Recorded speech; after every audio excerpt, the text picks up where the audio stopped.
made it in. Hey yo. Good evening, everyone. Bing bong. Welcome to another weekend on Bimji Streams, the channel that's forever in a WIP mode because I keep wanting to rebrand this channel, but I never find the energy to. It's another Friday in fortnight with me, and it's gonna be so that means that we're gonna be doing another episode of Geeks at Sea. This is Geeks at Sea number 9, and this with me this evening is none other than BuzzPop's Nik. Hi Nik, say hi to everyone.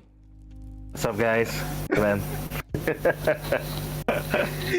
This is a really weird and unique one for me because in the past when I first started this project, for those who don't know, one big thing that I started this project on was because I was getting up in the years and I was realizing very quickly that there are a lot of young guys out there these days that have no idea what geekdom was like back in the 90s, back in the 2000s. Wow.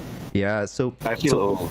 yeah, I know we are. I don't like to say it, but we are. The fact is, I've actually said this before. There is this meme that you can find going around, right? Of how what you think gaming was 20 years ago, and we think like Final Fantasy 6 or some shit like that, like pixelated, 16-bit, 32-bit stuff. That's people walking around like on like the NDS or some shit like that. Sorry, the NDS is even actually newer than that, but you get the idea. That kind of stuff. But no, it's not. Final Fantasy 20 years ago was FF10.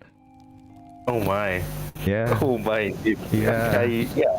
Yeah. Time stops for old fags like us, man. Our idea of what 20 years ago was maybe like the actual 90s. Right? That's absolutely true. So because of that, and because the fact is we lived through some of the most impressive and mind-blowing technological evolutions. We went through God knows how many different types of memory storage devices. We've lived through the days of VHSs to floppy disks to USBs to hard disks and God knows what else, right?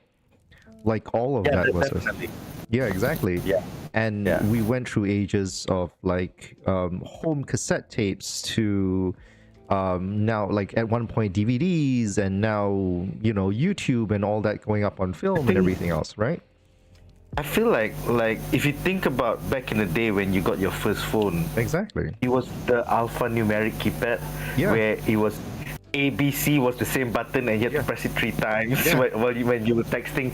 And now, my father was just bitching to me this afternoon about, hey, my broadcast list on WhatsApp, it's fucked. Can you figure it out for me? I'm like, I don't even use WhatsApp that way. And he's 70. I'm like... That's exactly it, right? So cool. It's pretty cool. Because we've lived through so much. The fact of the matter is, not everything's going to be documented. We have lived experiences that are unique and interesting, and I figured it'd be kind of cool to have all this recorded up. So so in the past, in the past, one of the big things that started this project was my 20 years with CF. CF Comic Fiesta has been around for 20 years. In case anyone doesn't know. If you want to know, if anyone wants to know the history of that, we've had a separate episode of that. Go check that out. It's actually one of the few things we started off with. We actually went with the art booth owner at the time. You can go through it from that lens, and we had also separately one of the initial founders of Comic Fiesta as well here, sharing her stories from the good old days. But having said that, that was what Geeks at Sea is really about. It is really about sharing our lived experiences through our geekdoms and all this kind of stuff living in Southeast Asia. So with that said, this is where it gets really interesting because Nik here with me is a what should I call you? I want to say media owner, but it does seem to it's weirdly powerful as a term, but it's true, isn't it? I think media would do at the end of the day, because at the end of the day, we are a collective. We are a collective. It's that's fair, I get by with a little help from my friends, or actually a lot of help. That's fair. Yeah. So that's fair. A media / community. I guess that's fair. I think I think at the end of the day, that's absolutely true as well. Now that I think about it, because traditionally when we think about media owners, it requires that you own the platform. And you don't technically own the platforms, right? So you're on YouTube, you're on Instagram, you're on Facebook, you're on TikTok, something that God, like I'm thinking to myself, like I am definitely not in this game for that kind of stuff. Oh, well, Yeah, I just look at it as like boxes. Yeah, I'm just filling up boxes. right. You know, Exactly. Twitter be 20 seconds. YouTube Shorts is like 60 seconds. TikTok can go up to like 30 minutes now, after an hour. So it's just boxes, and we're just having the same conversation in different boxes. Nice. That's it. Yeah. So once again, getting a little ahead of ourselves, but that's exactly. So once again, like this is where it gets a little interesting, and what we're going to be talking here today will be about Nick's journey to where he is right now, running BuzzPop as it is. Before we begin, we go into too deep into stuff. I want to put out a standard disclaimers with everyone. This is true for all episodes of Geeks at Sea. So if the first time you're here with us, you know, open up your ears a little bit and remember to keep this in. So number one, these are all personal stories. The people I get in here are coming in personally to share their lived experiences. So keep in mind, we're also all like, God knows how old we are. So, so like all lived experiences of old people, they are going to be subject to our own personal biases and the faults in our memory. So we are not, perfect narrators of our own lives, and everything's going to be, tinged with our own processing and our own interpretations of whatever incidents that happen. So keep that in mind. Take everything we say with a large pinch of salt. That's number one. No, so number two, we're going to be talking about a lot of experiences that we go through firsthand, and if you narrate your own lives, very often some of these opinions and the way you phrase it, or we will phrase it actually, will sound like we're representative of the organizations or the parties or the people that we were working with and stuff like that. I want everyone who's listening in right now, just keep in mind that that is not going to be the case. Once again, these are all personal stories coming from our personal perspectives. Please separate us from those entities as much as you can. At the end of the day, if you work with an organization, we work with a group of people, a lot of these things, whether we like it or not, are decisions made by committee or, within a group of friends, depending on how you want to cut the cake. Right? So it's our personal opinions are never going to be fully representative of the organizations or parties that we work with. So once again, similarly, keep that in mind while you're processing all these stories. All right? So Cool. With all the big disclaimers out of the way, Nick, let's start with the big question that I always start all these segments with first. Because the segment is called Geeks at Sea, it's all about lived experiences. Let's start with the big one. How and what was your first geek experience, and how do you get, what was it like? Was it anime? Was it manga, comics? What exactly was it for you? What was your first geek experience? How do you get into your first geekdom and stuff like that? I think being a child of the 1980s, it was definitely flavored very much around Star Wars. Being born in 1980 itself, and then growing up, 83, 85. That was when Return of the Jedi came out. So my parents were in England then, around 81, 82, 83. So yeah, most of the toys that I got were around Star Wars. Like I think my favorite memory was a Kenner X-Wing with a Luke Skywalker 6-inch figure that could actually sit in the X-Wing. So it's a huge X-Wing. And Is it? Did it come with it? I think it came with it. I don't have it anymore, and to this day I'm like, why don't I have it anymore? It's like we moved houses too many times to the point that it got lost in the shuffle. So that was one of my earliest core memories, and I think there's pictures of me in England posing like 3PO. Like a 3-year-old me or a 5-year-old me. Right. So that was the earliest geek memory, and unfortunately, that's not a memory that I can remember. It's just I see pictures of it, like, why am I standing like that? It's like, and then you would hear, the anecdotes from uncles and aunties, and like, yeah. So that was the earliest. But then I think right around when I was 10, 11, and 12, that was when my father went again to the UK. For his higher studies, for his master's or PhD, I can't remember. But anyway, we were at a newsstand and then getting an issue of Uncanny X-Men 275. It's like a special gatefold cover that opens up to be 4 pages long, and it was by Jim Lee.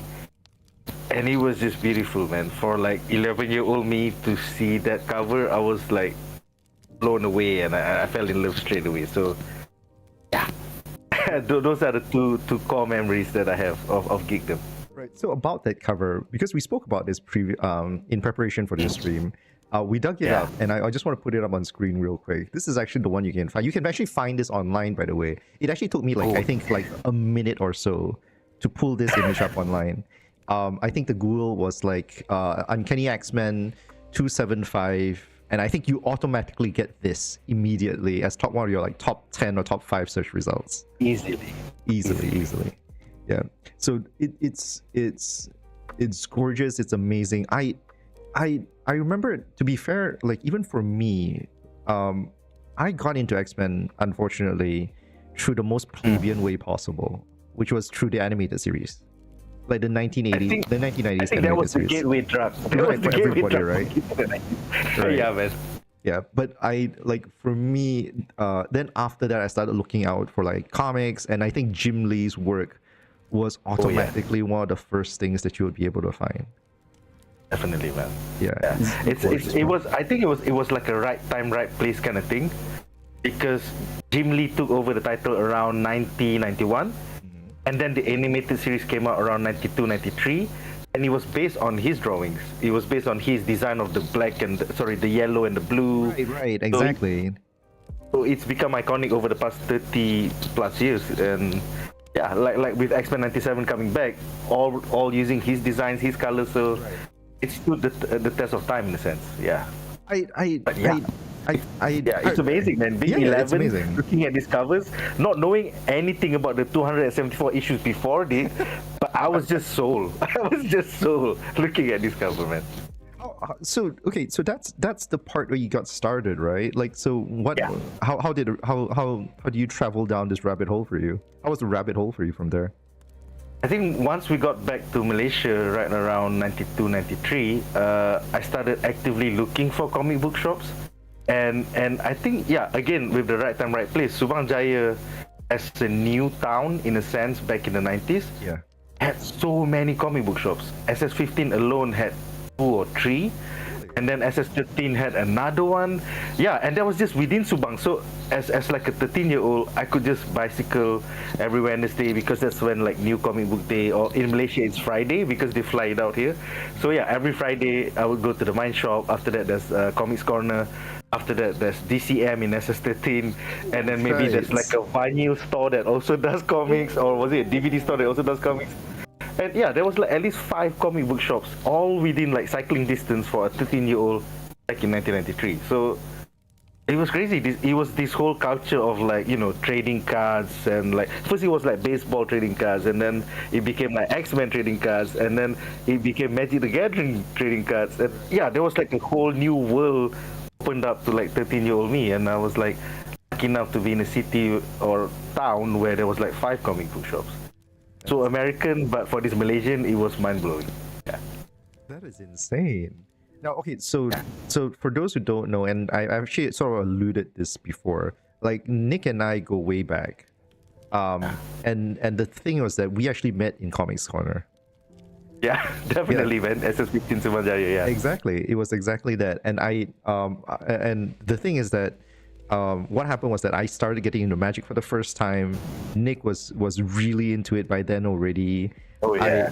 And basically, like when it came to like building decks and even figuring out how to evaluate card value and all that kind of stuff, Nick was basically my senpai throughout the entire thing. Yeah, man. Yeah. It was kind of cool because for a teenager to be open up to this whole world of like competitive gaming, and like at that age, at 13, 15, you're trying to understand the world. Yeah. But then when you have this vehicle from which to understand the world with, competition and trading card games, I think it was just marriage made it happen.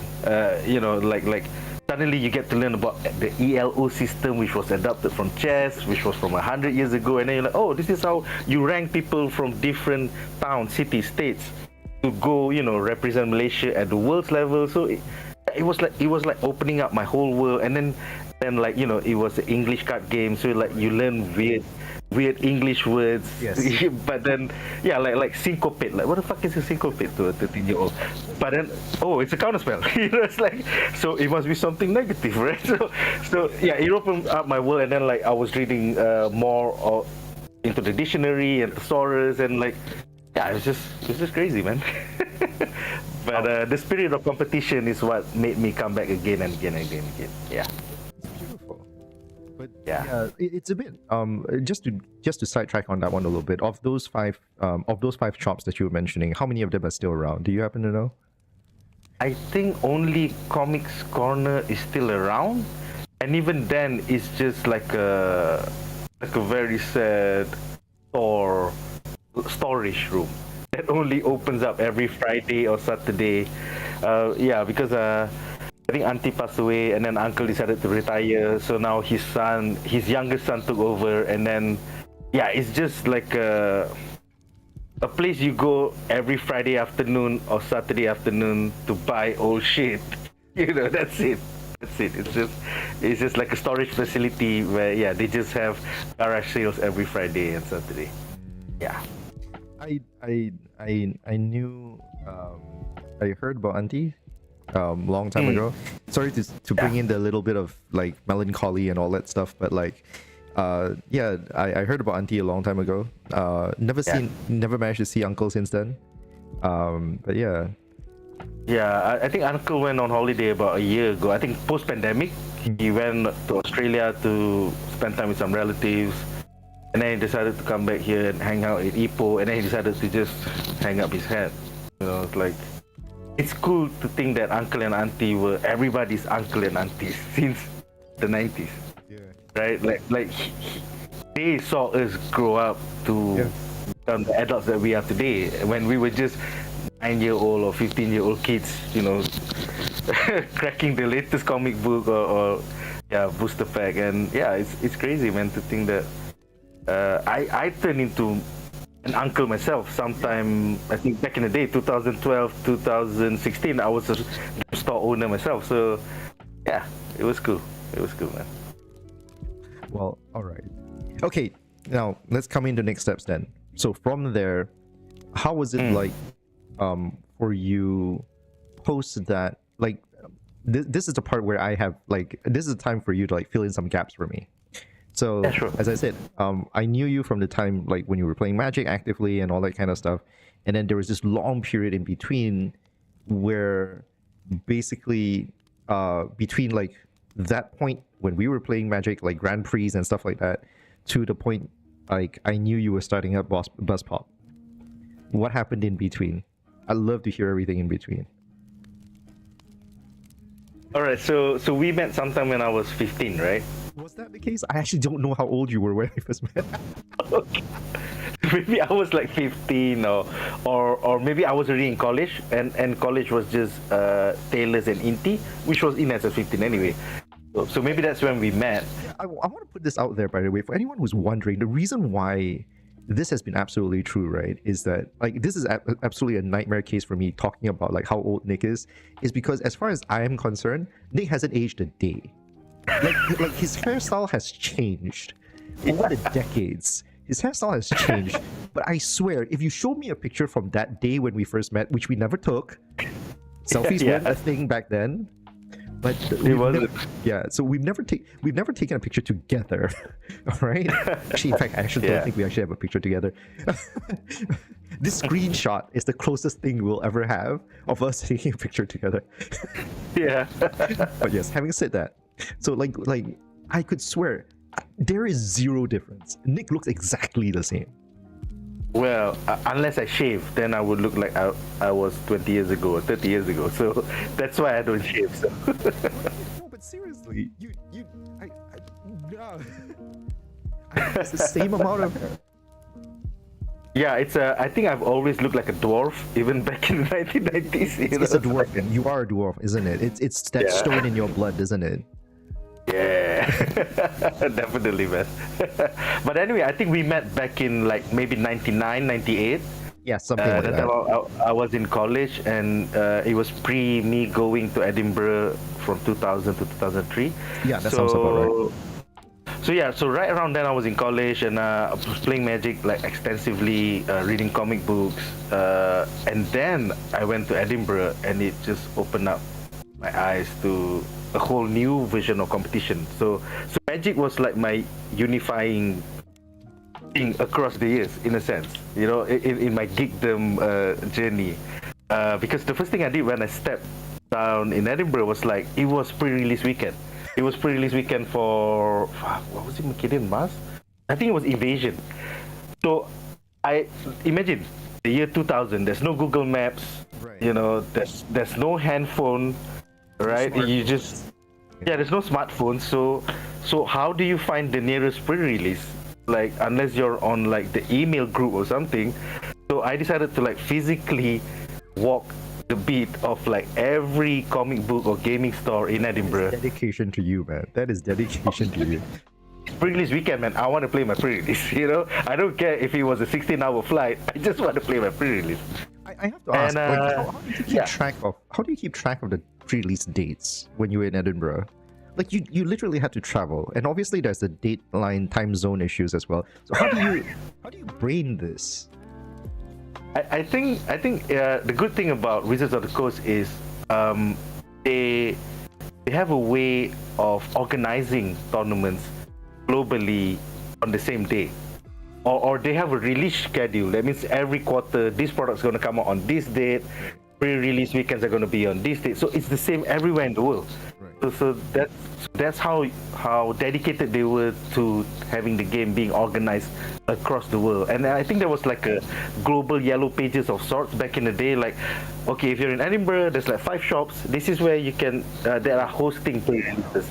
Yeah, that's pretty cool. The support network that they did even back in the day meant that you could go in any city in the world, and then you knew pre to arriving like which shops are hosting what when. So that was, before Google Maps. That was awesome, man. Yeah. So unfortunately, I went to all the shops. I think most of them were either closed or like they were not hosting on that day, despite it saying it's hosting. I'm like, what the hell?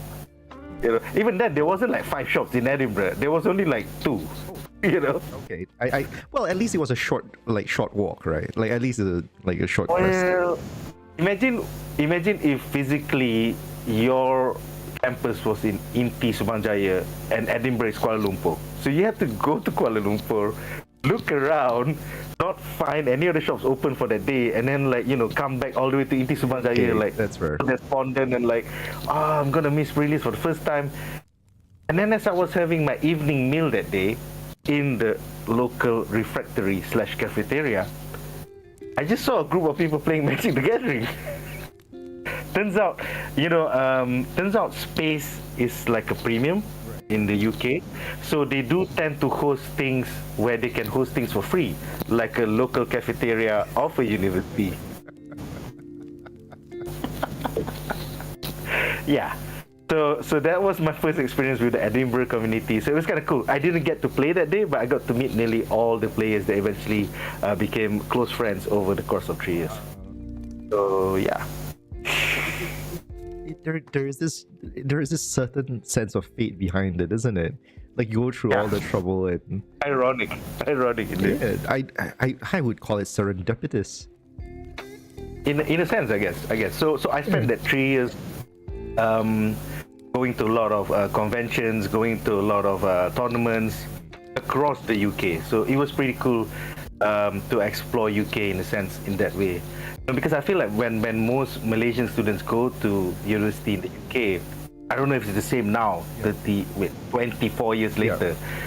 But I feel like orang Melayu tend to berkampung, or tend to just hang out with other Malay people or other Malaysians. Right. Yeah, so like, why fly all the way there to study and then just end up like in your own international UITM? Like, what the fuck? I think, to be fair to some people, I do think that sometimes the cultural differences, the cultural divide makes it a little bit more difficult. You have to be pretty open about trying to explore all these extra things. Why are you studying in the UK if you're not open about exploring? That is absolutely fair. That is absolutely... Yeah. Look, like I came from very Asian parents. So to be fair, once again, like just playing the devil's advocate, I'm not saying they're right here, okay? But the fact is, like I can sort of imagine their parents going like, "Hey, I paid money to get you there for you to study, not make friends and play around, okay?" Well, actually, that's what happened to me in the final year. Like 1 week before finals. Right. For my degree was the Scottish National Championship in 2002, and I ended up winning that tournament because it was at Murrayfield Stadium, and nearly everybody was like drunk over that 48-hour weekend. So it was a pretty easy tournament to win. But jokes aside, I ended up failing my degree, and to make it like more serendipitous, the week that I was supposed to represent Scotland at the World Championship in Sydney, Australia, was the same week I had to resit for my degree. I had to choose either get a degree in a master's in economics and finance, or represent Scotland at Worlds. Had I known, I would just represent Scotland at Worlds. It's like. Looking back, I was like, maybe I should have just gone to Sydney, Australia, and worn a Malay cut / kilt and like represented Scotland. It's like knowing that I don't work in economics and finance. I don't work in the finance field anymore these days. I don't know, man. Like honestly, even if I was in your position, I think that call is an impossible call to make. Yeah, I mean, of course, like the parents were like, no fucking way. I pay for you to go there not to be a Scottish national champion, but to like get a degree in economics and finance. I'm like, anyone would be able to figure out like how that was going to turn out. Yeah. Yeah. Still, man. But yeah. But I think it would have been a very interesting sight for you to have actually worn a kilt in it with batik fabric. I think it would have been a killer. Yeah. Like just do fusion all the way. Yeah, like kind play cut / kill, man. Yeah, and then kompang. Is it kompang on one hand and like a bagpipe in the other? It would have been awesome, man. I think it would have been awesome, yeah. Yeah, I think nothing would have killed that image. Like I think that would be an image for like the years, the eons already. Like one shot of that to the media, and you would be memed like forever. Definitely, man. From all sides, from the Scots and from Malaysia. I think even Sydney too, and everything else, man. Everything in between. There's no way you're going to escape that after that, man. So after that, I think 2004 to 2008 was like my corporate days. Right. As a corporate flunky working in CIMB. So I think I was in their first batch of management trainees.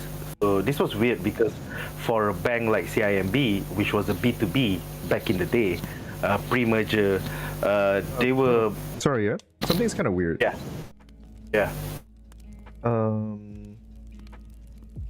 Give me a sec. Something's kind of weird. We've been live for about 12 minutes plus for quite a while, but the previews still stuck. But something weird. Give me a short while, yeah? Sure, no worries, man. Take your time.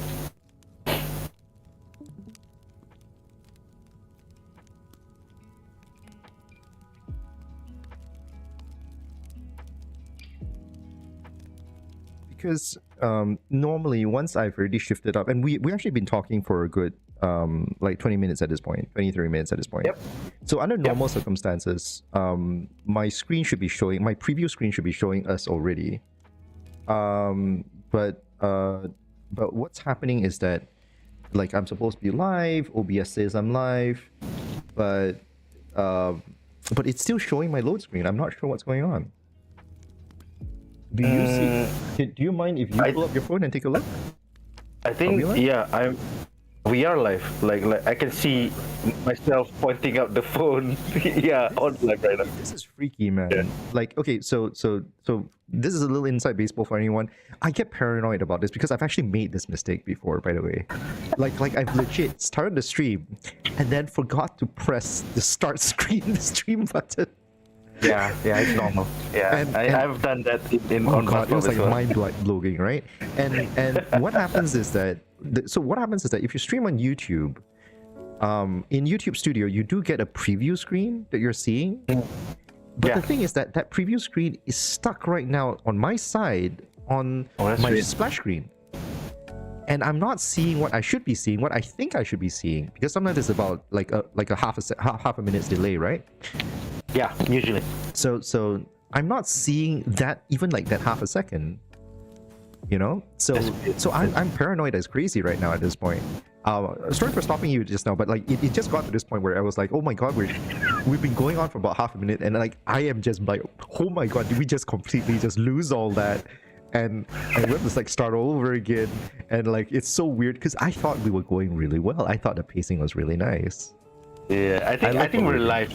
I just waved to the screen and there was a delay, and then now on YouTube I'm waving as well. Yeah, exactly. Absolutely. No, because when you showed me, when you showed me your screen just now, it showed on your screen itself. So like, there was almost this infinity mirror kind of effect on it. We're definitely live. Yeah. I don't know what's going on with YouTube. I'm paranoid right now. My mind is going crazy, but I guess we're safe. Yeah, anyways. I guess we're live now. Yeah. Good to know. Good to know. All right. Anyways, okay. Let's continue then. So you were saying, it was Postmasters. You were with CIMB first time. Right. Yeah. So I guess 2004 to 2008 was like my corporate lifestyle days, where being a 24-year-old in a 1,000-man company, made up of like actual professionals in their 30s and their 40s. So we were the first batch of 20-year-olds to enter the company via a trainee program. When before this, the only way to enter CIMB was to have worked in the financial world for at least 3 to 5 years before you got a call to work for CIMB. So it was like from like a student lifestyle, suddenly having to and lunches with like 30-year-olds and 40-year-olds where their conversation consisted of their kids and shit. So it was like a adjustment period for me, I guess, in a sense.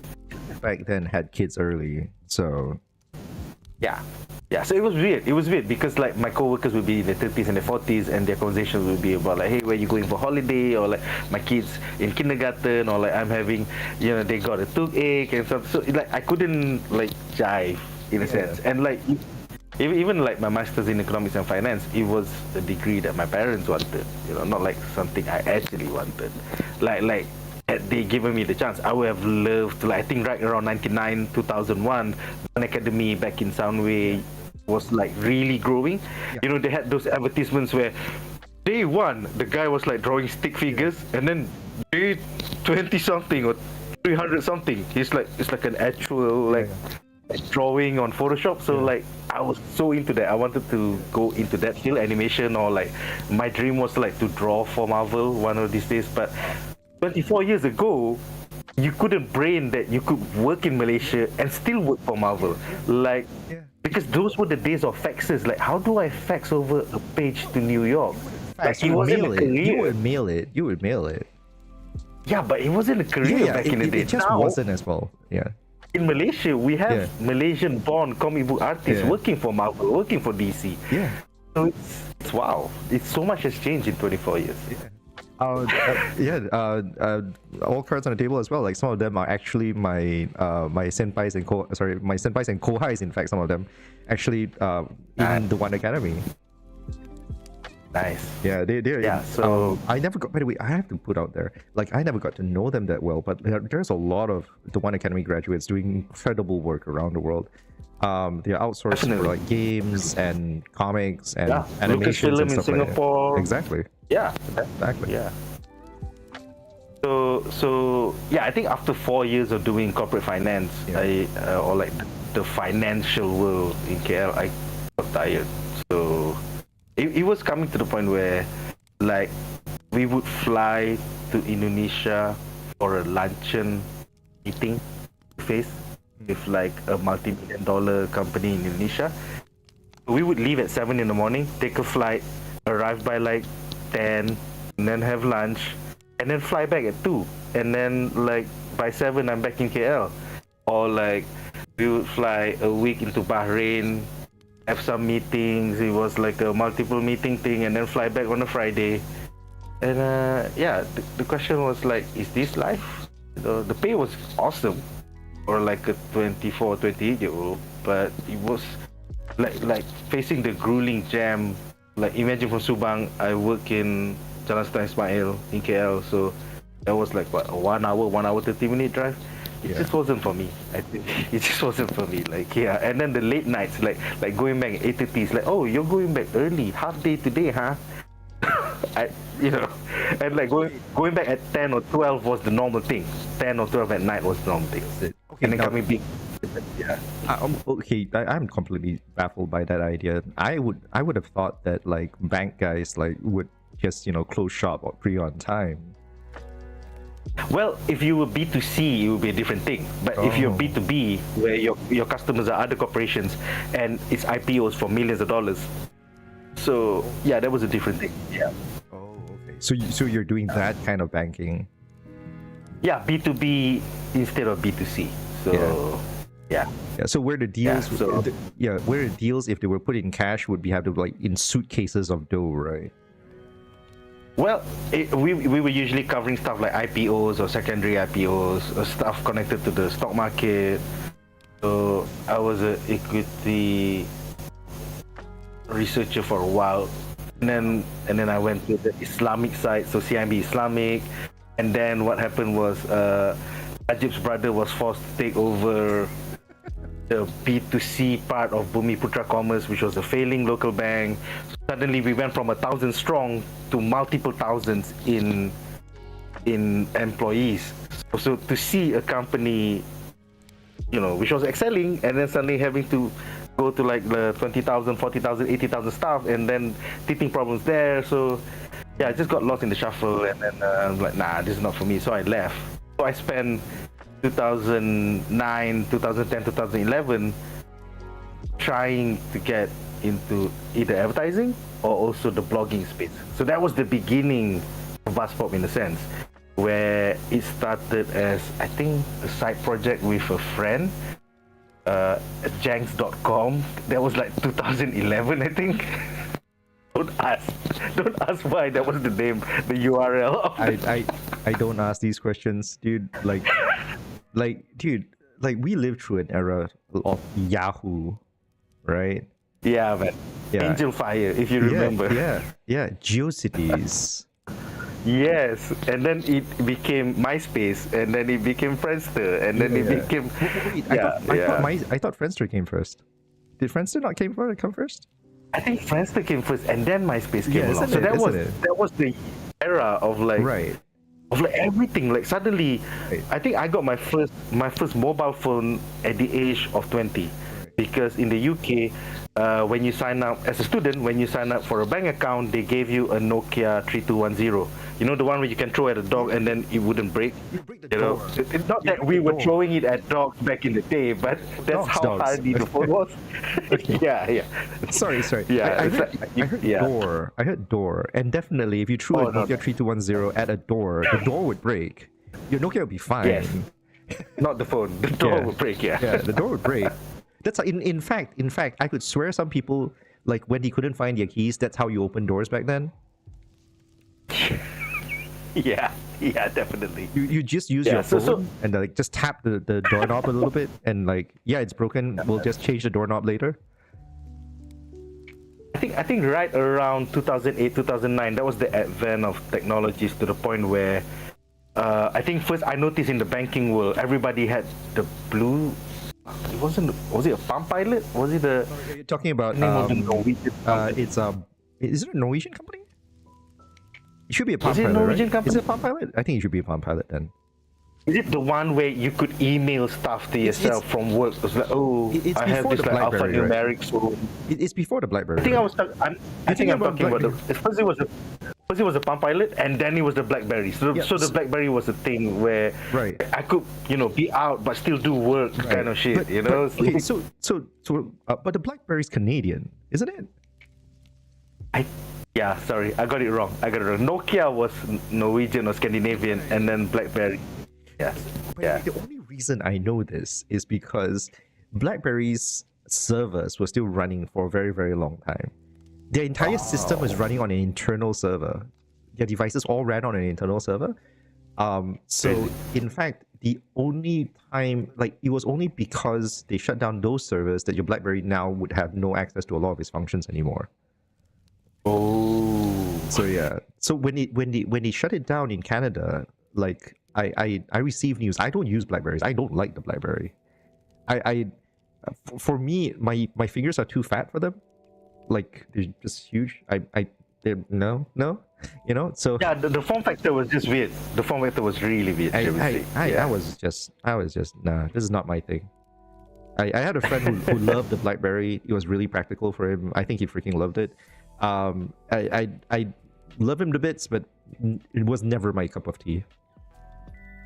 So yeah, so it was as a how do I say? I'm not really a millennial. I'm not really a Gen X. It's a Zennial. So as a Zennial, to grow up having a Nokia 3210 when I was 20, and then go through the age 28, 29, where it was Palm Pilot into BlackBerry, into the iPhone, into Android. The world was changing so fast for me, but at the same time, from a social standpoint as well, you had Friendster into MySpace, into Facebook, and then Twitter was announced, and then Instagram became a thing. So I realized across all these years, like even from my CIMB days, I had this like daily coffee break thing. It was like an email thread of like even YouTube wasn't a thing back in the day. So all the IT guys had a repository of funny videos or sexual shit or like, So one of my favorite things to do at work, even during those corporate days, was share a funny video or some sexual shit. So I was doing social media using the internal emails at work back in the day when there wasn't even Facebook, there's no fucking timeline, there's no IG, there's no Twitter. I was already doing that shit back in 2005. It was crazy, man. And there was these elder IT guys that would be sharing shit for me. I'm like, that's funny. I'll share it with my group of 20-year-olds in this bank of 30-year-olds and 40-year-olds. Yeah, so crazy to think that back in the day, email was the first version of BuzzPop. And it was these arcane videos, these bits of data held in held in giant archives by these IT uncles. And it was like, hey, here's something funny. It's like crazy, man. Crazy how technology has changed so much over the decades, but I've always been doing the same thing. Yeah, either slacking off work and then sharing a funny video, or now making a short which is 60 seconds talking about boys or House of the Dragon. Yeah, it's always been doing the same thing. It's fantastic, man. Yeah. Well, okay. So I guess yeah. Oh no! Go finish it. I think we stopped somewhere around 2011. That's when I first started blogging on blogger.com. So we started jenks.com. I think it was just a blogging exercise back in the day. Me, Eddie, and I can't remember the other guy. He passed away recently. Oh, no. But three of us did this for like 2 to 3 months, where we just started blogging about production news, like how BuzzPop would do it today. Because back in the day, it was on forums. It was on forums like anycoolnews.com or like theonering.net. So it was right around the time of, I think by 2011, it was its own thing. But it started way back in 99, 2001. So as a consumer of forums back in the day, that's where you would get the latest news about Star Wars Episode 1, The Phantom Menace, and also Lord of the Rings, The Fellowship of the Rings. Wow, so imagine long ago already. Yeah. Back in the day, it was just forums like theonering.net or anycoolnews.com. So there was no social media back in the day, but it was just forums of text. Yeah. Well, okay, so by the way, I did a little bit of homework for today's segment. It's a little weird for me, even, by the way, for anyone who's following this. I usually, like, we would play a lot by year end. There's a lot of trust going on because, as I said, these are a lot of, like, personal stories and stuff, right?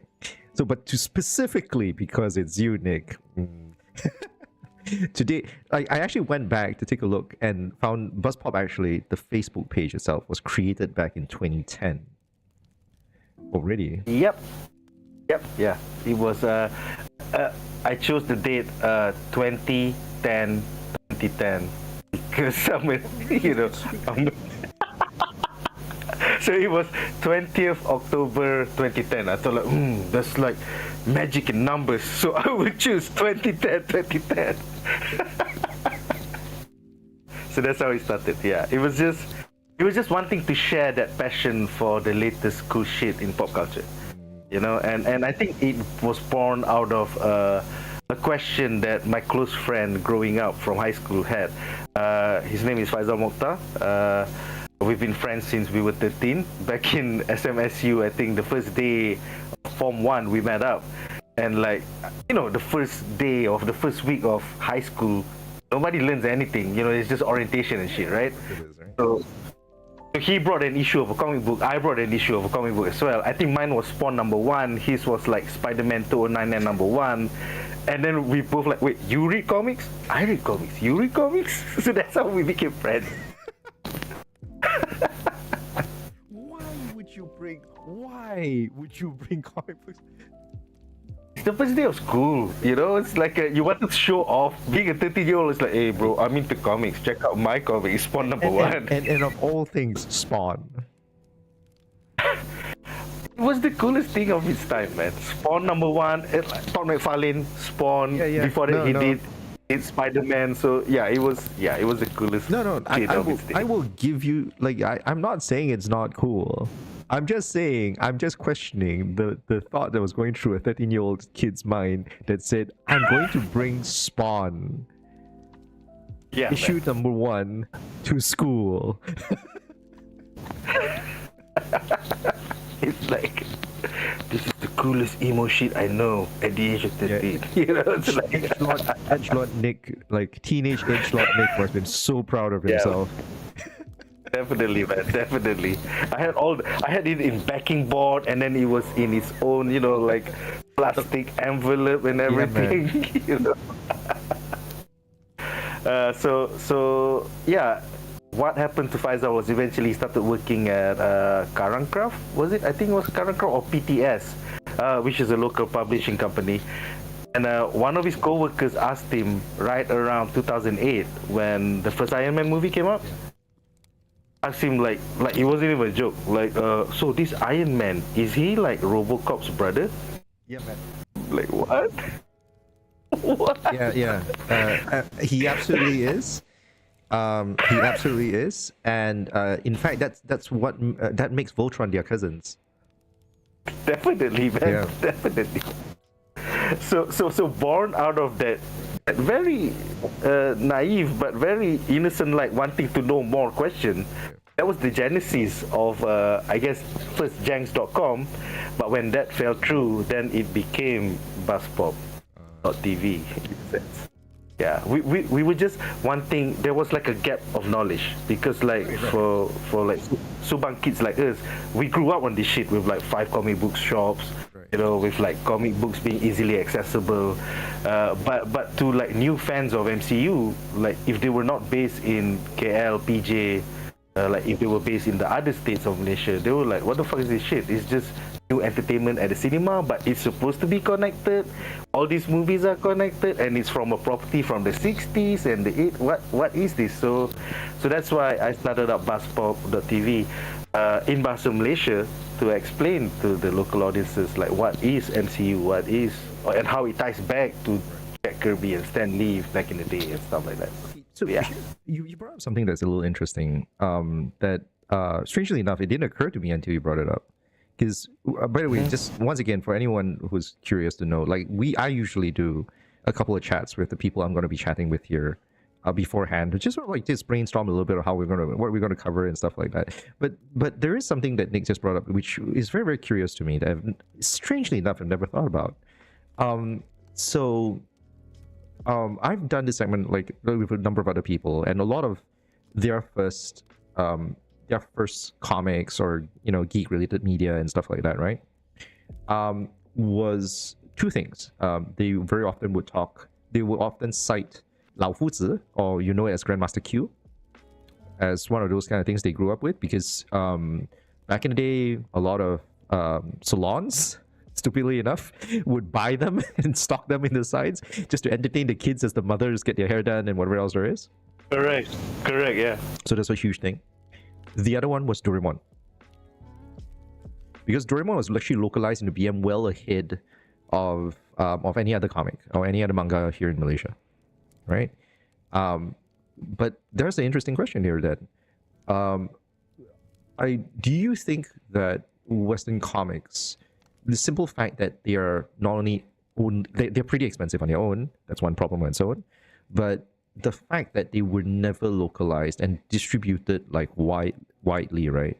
Do you think that that's the reason why, like, until MCU and Iron Man 1 and a bunch of the other movies and all that kind of stuff, like, they never got mainstream traction here in Southeast Asia? Well, I tend to disagree, because if you remember, or I think if you were a kid back in the 90s, right, there were newsstand editions of comic books. Right. Even in the kedai buku, and it was harder to find.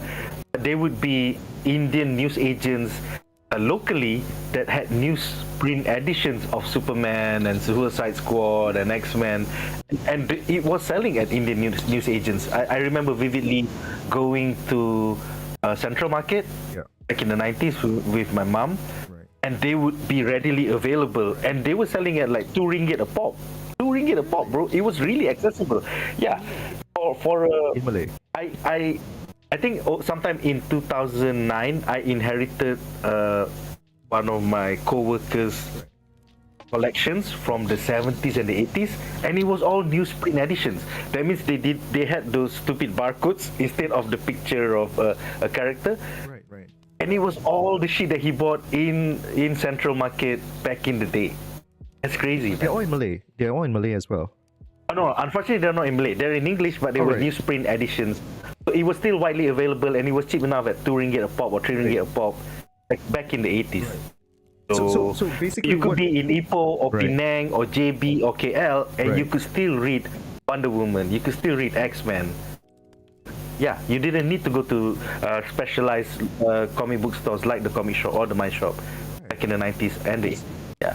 So that solves two things then, like of the 3-part equation, right? Which is, number one, affordability is not an issue. Number two, access is not an issue because it's really available in some of these places, which means that the only other sort of contributing issue is language. Yeah. Right? Yeah. So only like the English speaking Malaysians from the 80s and the 70s were reading American comic books. Right. Which would be very few in number, to be fair. Like, at the time. Unfortunately, that means people that were working either in Penang, JB, or KL. Right. All the big main like suburban hubs and stuff like that. Yeah, in a sense, yeah. Right. So that is probably the large contributor to why like Western comics didn't really pick up in at least Malaysia until like much more later when the movies start hitting our screens.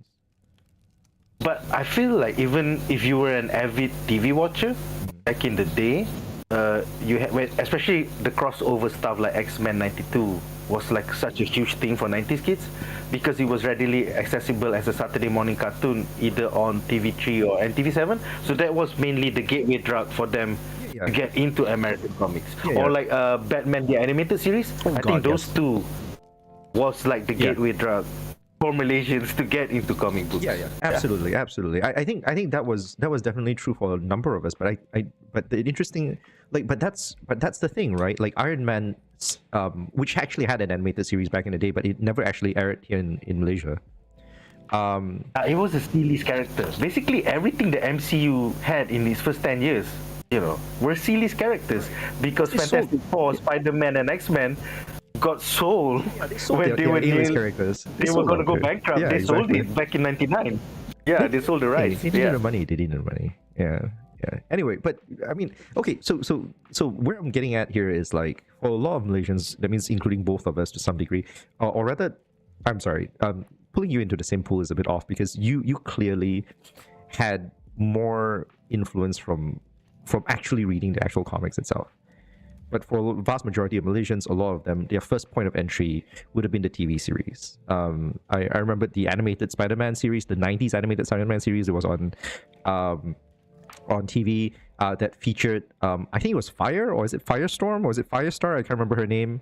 I think it's Firestar and Iceman. It's like Spider-Man and Friend. Yeah, correct. They're all roommates. Yeah, correct. It's the three of them.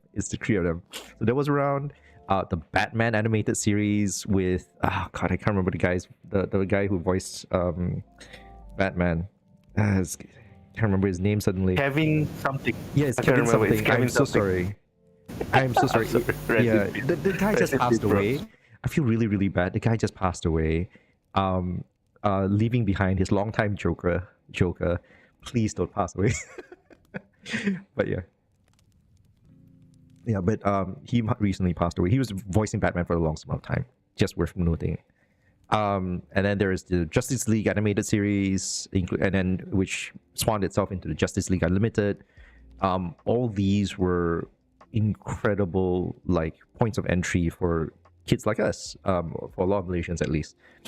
I think that's somewhat true, but I think even then, it may not have been that huge hook that some of us might have thought it was. Like, it was a huge hook for me.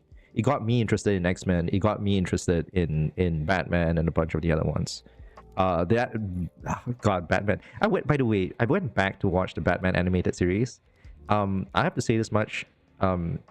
It didn't survive as well. Unfortunately. Yeah. Unfortunately. It's still wonderfully produced, but I think in comparison, the original X-Men animated series did survive like better. Even the Superman animated series actually survived better than the Batman one. I gotta say though, Bruce Timm's design sensibilities of like film noir and like 1940s, that was a really cool look for Batman because right. Yeah. No. The aesthetically, that is hands down iconic, right? I think even that opening like image of Batman with the cowl and the red moon in the background and stuff like that, I think that guided a lot of visual aesthetics for even Batman, like even today, right? You still see scenes of like Batman, like that kind of thing, and pulling his cloak up and all that kind of stuff. That's super iconic for so many things. But having said that, the in terms of being a show, as a written show, right, as an episode of like, how mature is the writing and how good it feels and stuff like that, like I think Superman actually does it, like still did it better in comparison, which is kind of weird because I think the Superman one is older than the Batman one. I think it was the Superman animated series. I think the Batman one came. Is the Batman first? Batman the animated series came first, and then Superman came later. Then that might explain it, because I think they might have learned their lessons from that and like improved from there. But yeah, definitely, yeah. Yeah, but yeah. So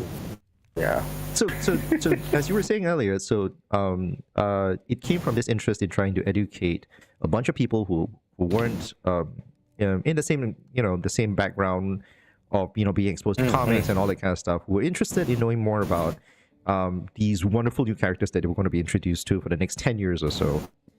And so that's how it spawned out and everything.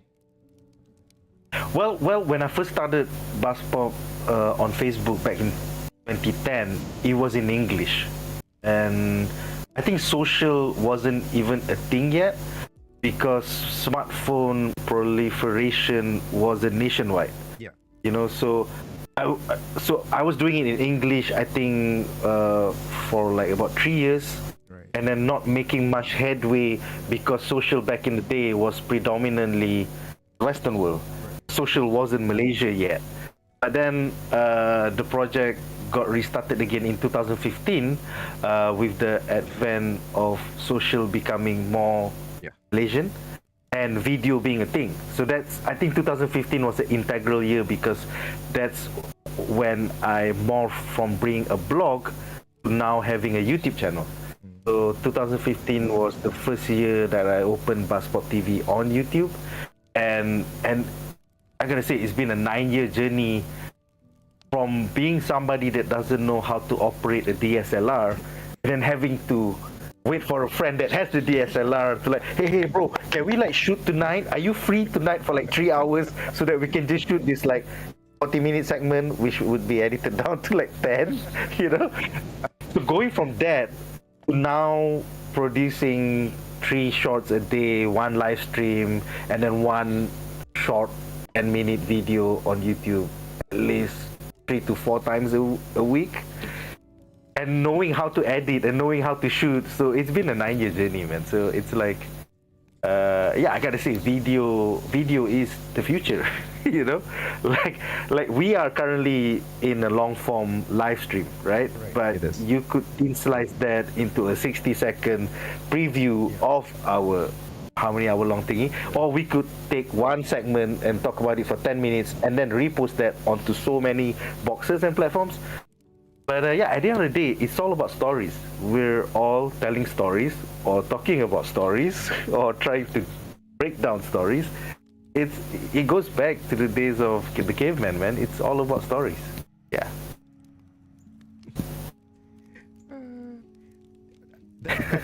I stunned a little bit because I felt like my producer brain is literally going, I would have loved that to have been the end of this segment, but now that it's been said, I can't postpone it anymore. You can. But you could make it into a short. You could make it into like a spiffy short. That's cool. I'll click on that shit. I will find the energy and time someday in this decade, in this lifetime, to do shorts. I just found the coolest thing on YouTube. It's called the remix button. Right. So you could rewatch this on YouTube tomorrow. Go to this exact point when I went on this spiel about cavemen and like major things, and then you could press remix, and you could just get this part. So and it will be a short that you could re-upload onto YouTube. I want to run. Okay, I'm gonna put this out there once again. Inside baseball. As a rule, I always tell whoever I do these things with that I will potentially cut and do shorts and stuff with this thing. But I do have a rule. I always tell them that they will get veto power first. That means I don't post anything without their okay. They get busy, I don't post anything. So I understand. Yeah, because I understand how media works, but the fact is, all you guys who's doing this with me, you guys are coming out of your way to do a friend a favor and say, hey, I'm going to oblige you with my stories and stuff like that. These are your stories. I am not going to cut it without your permission. Don't worry, man. I'm okay. you can. But yeah, I think the point I was getting at was the fact that social has changed so much in 24 years that I think it goes back to when I was 15 and learning about magic and learning about English and learning about what is a mana curve, what is a casting cost, what is a 60-card deck, what is a 40-card deck. I feel like I just like breaking things apart and then putting it back together. So if I play it with like 21 casting cost spells, this is a lower curve, so I get to kill you faster. So like learning that or realizing that, it's given me the tools to constantly, okay, so what is MySpace? What is Friendster? What is Facebook? What is Twitter? What is TikTok? How do I break it apart? How do I build it again? What is video? What is blogs? So it's given me a lifelong tool to understand whatever's coming next. And like not fear fucking up, because fucking up is just part of the playtesting process. Losing to a 9-year-old when you are 15 is part of winning and eventually becoming the Scottish national champion. You got to lose to that 9-year-old and learn the humility of losing to somebody that was 9. I want to take a minute here. That's just part of the process. I want to take a minute here and like flag out the fact that Magic the Gathering is not sponsoring this stream, and if they want to, I'm more happy for it. Wizards of the Coast and Hasbro, if you guys can somehow find it in your millions and billions of dollars to, like, you know, not fire anyone from Dungeons and Dragons and the Magic the Gathering team, and on top of that, maybe spare some for a channel. Sure, man. Yeah, man, definitely. So it's cool. It's cool because social is like the latest drug. Like Magic was the drug for me when I was 15, but now social is a drug for me when I'm like 40. I'm 43 this year. Yeah, it's like just think about it. Like 5 years ago, TikTok wasn't a thing, and then 3 years ago, you were ridiculed for having a TikTok. Like, is that the app where people dance on it? Are you for real? But nowadays, like even in my field as media, right? TikTok influencers get invites before media. Like sometimes they would get to watch the movies before media because that's how much sway they have. I have a problem with that as a concept, but sure. like it's a marketing thing. No. But okay. So let me say why that is that's a weird one. At least specifically because you're talking about movies here, right? And we'll get into this one a little bit more in depth. Because it's not like they can show anything. TikTok's a visual medium. They're not reviewers. If you're doing a review, you can actively go like, oh yeah, we're going to talk about a movie and everything else, you know, that kind of stuff. You can't do that on TikTok. There's nothing for them to show. The most they can tell you is that, hey, the movie's going to come out in like 15 seconds or something. Well, that's why marketers nowadays prefer TikTok influencers over media because of that. Exactly. Because they can go rah, this is awesome. Check it out, 10 over 10. You gotta watch this. So basically, it's not a discourse. It's not like even a review. Right. You know. So basically, what you're basically effectively telling me is that they what it sounds like to me, and this is, by the way, no insult to any TikTokers out there who actually, you know, do a thing out of this thing, but like what it sounds like to me, it's like it's advertising but cheaper. Definitely. Like buying a few cinema halls 2 days before the cinema's release and then inviting hundreds or thousands of TikTokers is cheaper than buying a billboard on Federal Highway. Screw billboard, and you man. get like, way more reach and you got way more engagement. Correct. And sway over their followers. Yeah. And I think the crazier part is that the fact that you actually can get metrics out of these TikTokers. You can actually know who's the people who are actually seeing it, and you actually get like, oh yeah, no, this is how we spread, and you know how many people have seen this and all that kind of stuff. Yeah, and it only costs them a movie ticket and maybe the popcorn and the drink, compared to trying to buy a billboard on Federal Highway for like 2 weeks. Let's think marketers here right now. Like, so that means basically the entire campaign budget is significantly smaller simply because you don't need to have physical media anymore. Yeah, and you just give them like, oh my god, you got a plushie, and it's like a Man in Black 3 plushie. Oh my god, thank you TGV, I love you. This movie is 10 over 10. Once again, not insulting any TikTokers out there, man, but like I'm sorry if you feel it, bro. It's just I'm telling you the truth. You know, look, it's like look, we're all chatting here, we're all friends. I want to put it out there. Like, I've had real, like, anyone who knows me in the real, right? The fact is that I am an ass when it comes to movies. I am biggest dickus when it comes to these kind of things. All right, but so the fact is, I've literally had arguments with friends before where I was griping about how horrible the Justice League movie was. Or, no, actually, I think it wasn't even the Justice League movie. It was BVS. I was screaming about how bad BVS was, and I remember it. We were talking about it. I was talking to him about how, like, oh, there's this problem and that problem and all that kind of stuff, and they came back and said like, and I actually remember, I can't remember how exactly the turn of phrase went about, but I very specifically went, the movie's pretty bad, and the response was, so what if it's a bad movie? And I'm like, well, I mean, if what you mean to say is that you like bad movies, I guess there's nothing to talk about, you know? So what I'm trying to get at there is like, hey guys, like, if you like bad movies, by all means to you, man, you know, like, sure, you know, like bad movies. I personally like I can't remember the name of the movie now. Sucker Punch. I think it's Sucker Punch. Yeah, I actually personally like Sucker Punch. it is something that I know if you're a hardcore movie critic, you're gonna go like, Jared, what the fuck is wrong with your taste? I but look, That's why I just said, okay. yeah, exactly, right. I love Alice in Wonderland. I love Alice in Wonderland, and Sucker Punch is an Alice in Wonderland allegory.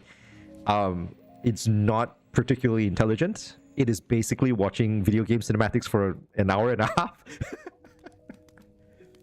But it's basically Alice in Wonderland, and I was perfectly fine with it because, like any allegory with Alice in Wonderland, you kind of see a lot of kind of wacky, weird ass images with no predictable cohesion in the cinematics. I just felt like it ended dark because the reality is nearly all the girls had lobotomies by the end, and only Baby Doll was the one that survived because she left the asylum. Right. And right? Correct, and that's kind of the point. It's not particularly deep. It's not particularly like thought-provoking in any way, but it is in its own way.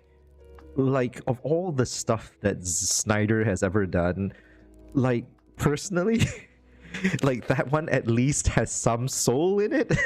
I didn't feel like it was just purely like, oh yeah, we're just doing, like some weird slow-mo porn. like Rebel Moon, like the most recent one, Rebel Moon. Oh my god, it's just too much. Yeah, exactly, that kind of stuff. So no, I mean, I will just put it out there. TikTokers, if you're invited by these guys, I understand that a lot of you guys are gonna be like, oh yeah, we're doing this because, hey, we want the freebies, and all that kind of stuff, right? Yeah, that's fine, man. Like, that's fine. We're making fun of you, but that's what you guys are doing. Just have to take the good and the bad together, man. Like, yeah, let's all be honest here and not pretend that's anything more than or anything less than that, I think it's an evolution for them as a content creator as well, because some of them's only been doing it for like 3 years. So imagine talking or shouting into the void for 3 years, and only now it's panning out. Because before this, that platform was a dance platform. The kids used to go there to dance, but then say you were trying to talk about the latest movie that came in when everybody else was trying to dance. So now you're getting a spotlight shown on you. Now you're getting some influence in a sense. But actually you're being used by all these local studios to try and pimp up the next bullshit movie coming out this week or next month. So it's a matter of realization of like, hey, am I okay with being used as a spokesperson or as the loudspeaker to try and hype up the latest bullshit? Yeah. Well, okay, it's just a matter of time. I don't know, man. Like, I'd argue on that one a little bit, partially because there's one part of it where I think like some people don't really mind or care. There's just a lot of content creators that are like that. But I think it's worth noting also as well, TikTok came in the coattails, sort of the coattails of Vine. And one big reason why TikTok actually managed to lift off was because Vine went bankrupt. So all the Vine guys, all the people who were doing Vines, like just migrated over to TikTok because there wasn't a short form platform for people, like for video creators who were doing short form content. And like if you really think about how TikTok is structured and everything else, and I know we're going super business like today, which is really weird. for a Geeks at S.E.A session, I just want to flag it out. But like, hey, we go where the conversation goes, right? Like I think it's worth noting as well. Like TikTok itself it's structured in such a way where most videos are less than a minute long. Like, yes, it can do longer, but like most it started around 60 seconds, but then they went up to 10, and then they went up to 30, and then as of 2 weeks ago, I got access to uploading 60 minutes. Right. So it's always evolving. Always. Yeah, these platforms are always evolving. It's like how YouTube actually now still has shorts now, right? And now shorts unfortunately dominates a lot of how the algorithm works and how you get introduced to things. I personally don't like it because I do long form stuff, but hey, what have you. Oh, by the way, I just want to flag it out here as well. I'm not going to gripe about the algorithm for YouTube, in part because here's the interesting thing. This channel does not get a lot of traffic. The stories I do are sometimes a little too niche for most people, but an interesting thing happened. So last week I did one, the last session of Geeks at S.E.A, I did one was for KEFKL, Comic Arts Festival Kuala Lumpur with Nerf. We were talking about how it started off and all that kind of stuff. You were mentioning current craft. And there's some, I believe, competition there as well in the form of Malay comics and all that kind of stuff. They were all people that actually at some level or another participated in Comics Art Festival Kuala Lumpur before. Just a quick shout out for them. But basically what happened was that there were some people who were actually looking around on YouTube, and because Google is Google and all that kind of stuff, what happened was that chat I had on Comics Art Festival showed up on his YouTube recommendations. So yeah, that's timely enough, because I think CAFKL was just last week or 2 weeks. 2 weeks ago. It was 2 weeks ago. It was 2 weeks ago. So it was interesting because I mean, I've been in the scene for a while, right? So what happened was that the friend I had on was Nerf, and he's a long-time organizer. Both of us were in Comic Fiesta for a very long time. KFKL is actually a sister event, and what happened was both of us were there from day one, the initial conception and starting of the event. I hold no credit for it because it's something that a lot of other people put more heart, soul, and sweat into it than I did. I'm just there as a support thing. But I wanted to share the story. I wanted to talk about how CF started doing it and all that kind of stuff, because most people don't know that CF started it. Comic Fiesta started it. See that look on your face. This is exactly what I do this shit for. Right? That's pretty cool, man. That's pretty exactly cool, yeah. Right. So most people don't know this stuff. So yeah, so I shared that story, and someone stumbled into it, and they found it, and it's all thanks to YouTube algorithms as well. And that's without me doing shorts. I want to flag out that's without me doing shorts, so I'm really, really happy about that. So I can't shit on YouTube algorithms too much, because I think that's the beauty of YouTube, because it's from Google and it's tied to their search page engine. Correct. Yeah. So a lot of people are gonna oh my god, it's so creepy. But I'm like, for guys like us who are telling stories and stuff, it's really, really nice. Definitely, where I'm getting at with that is YouTube was kind of slow to this shorts game, but all platforms eventually evolve, right? It's like how TikTok is trying to go into the long form game, YouTube is trying to go into the shorts game.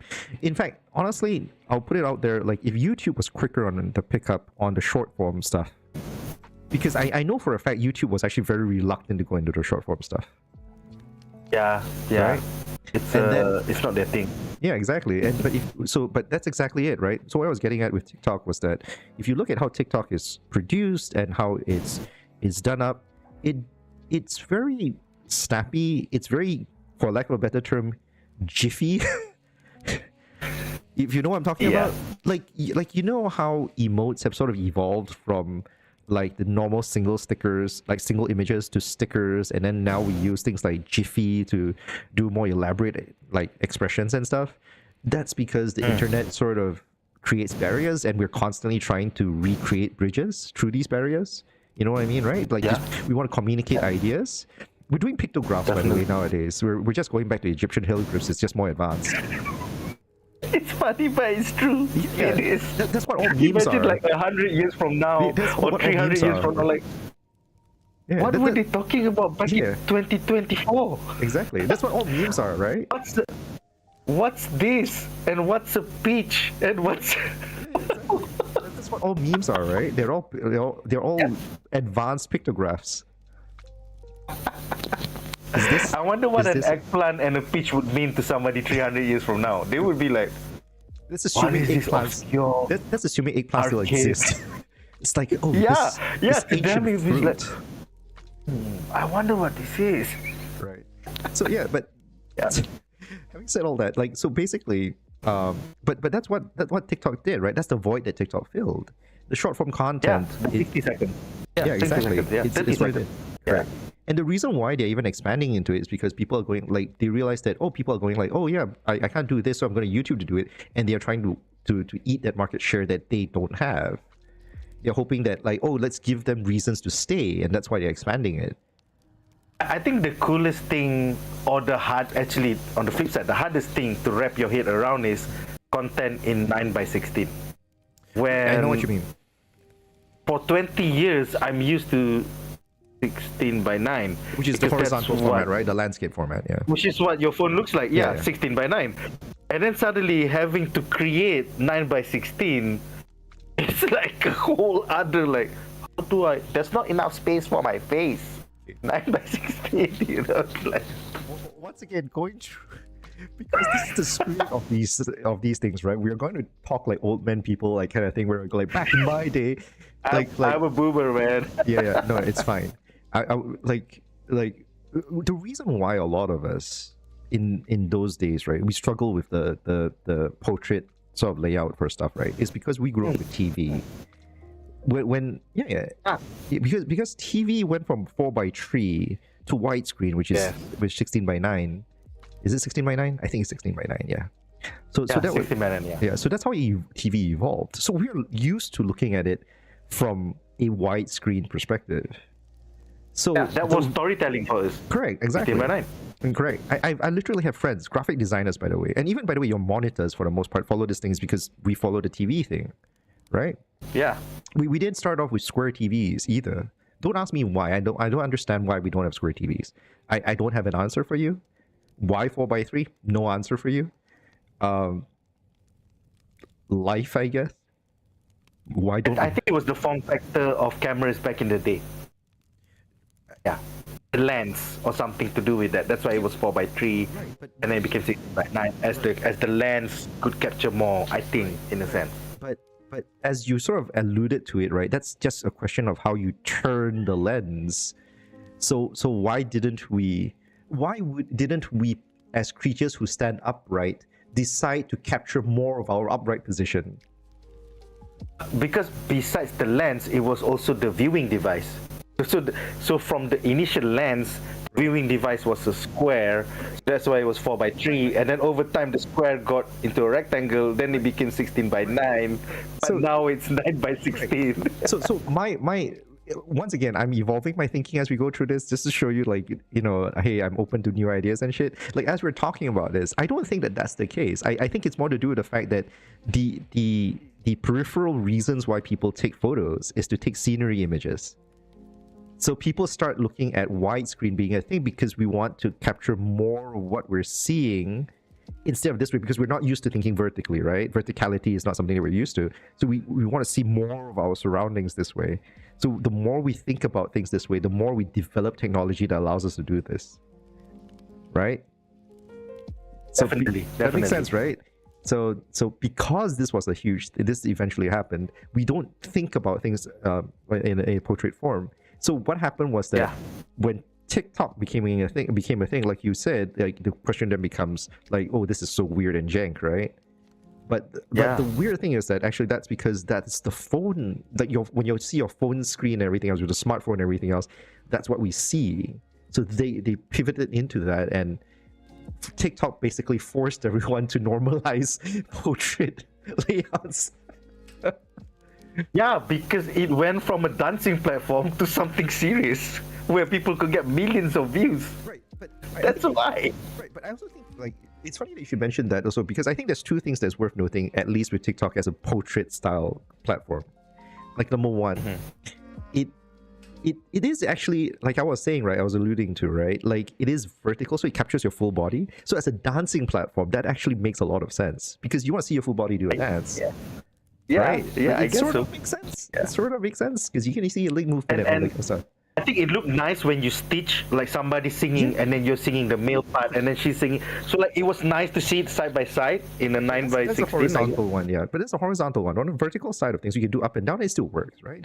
Yeah. So you can do up and down as well. Yeah. Correct. So what happens? But from a dancing perspective, that makes a lot of sense. And like because when people started taking like videos like in your phone, it actually feels more natural for you to hold it up, right? Yeah, definitely. Yeah. It's easier, like on your thumb as well, to just go like that. Correct. You know, as you're recording. Yeah. So as the generation came in as well, the new generation came in, who are less set in their ways because, hey, we be old.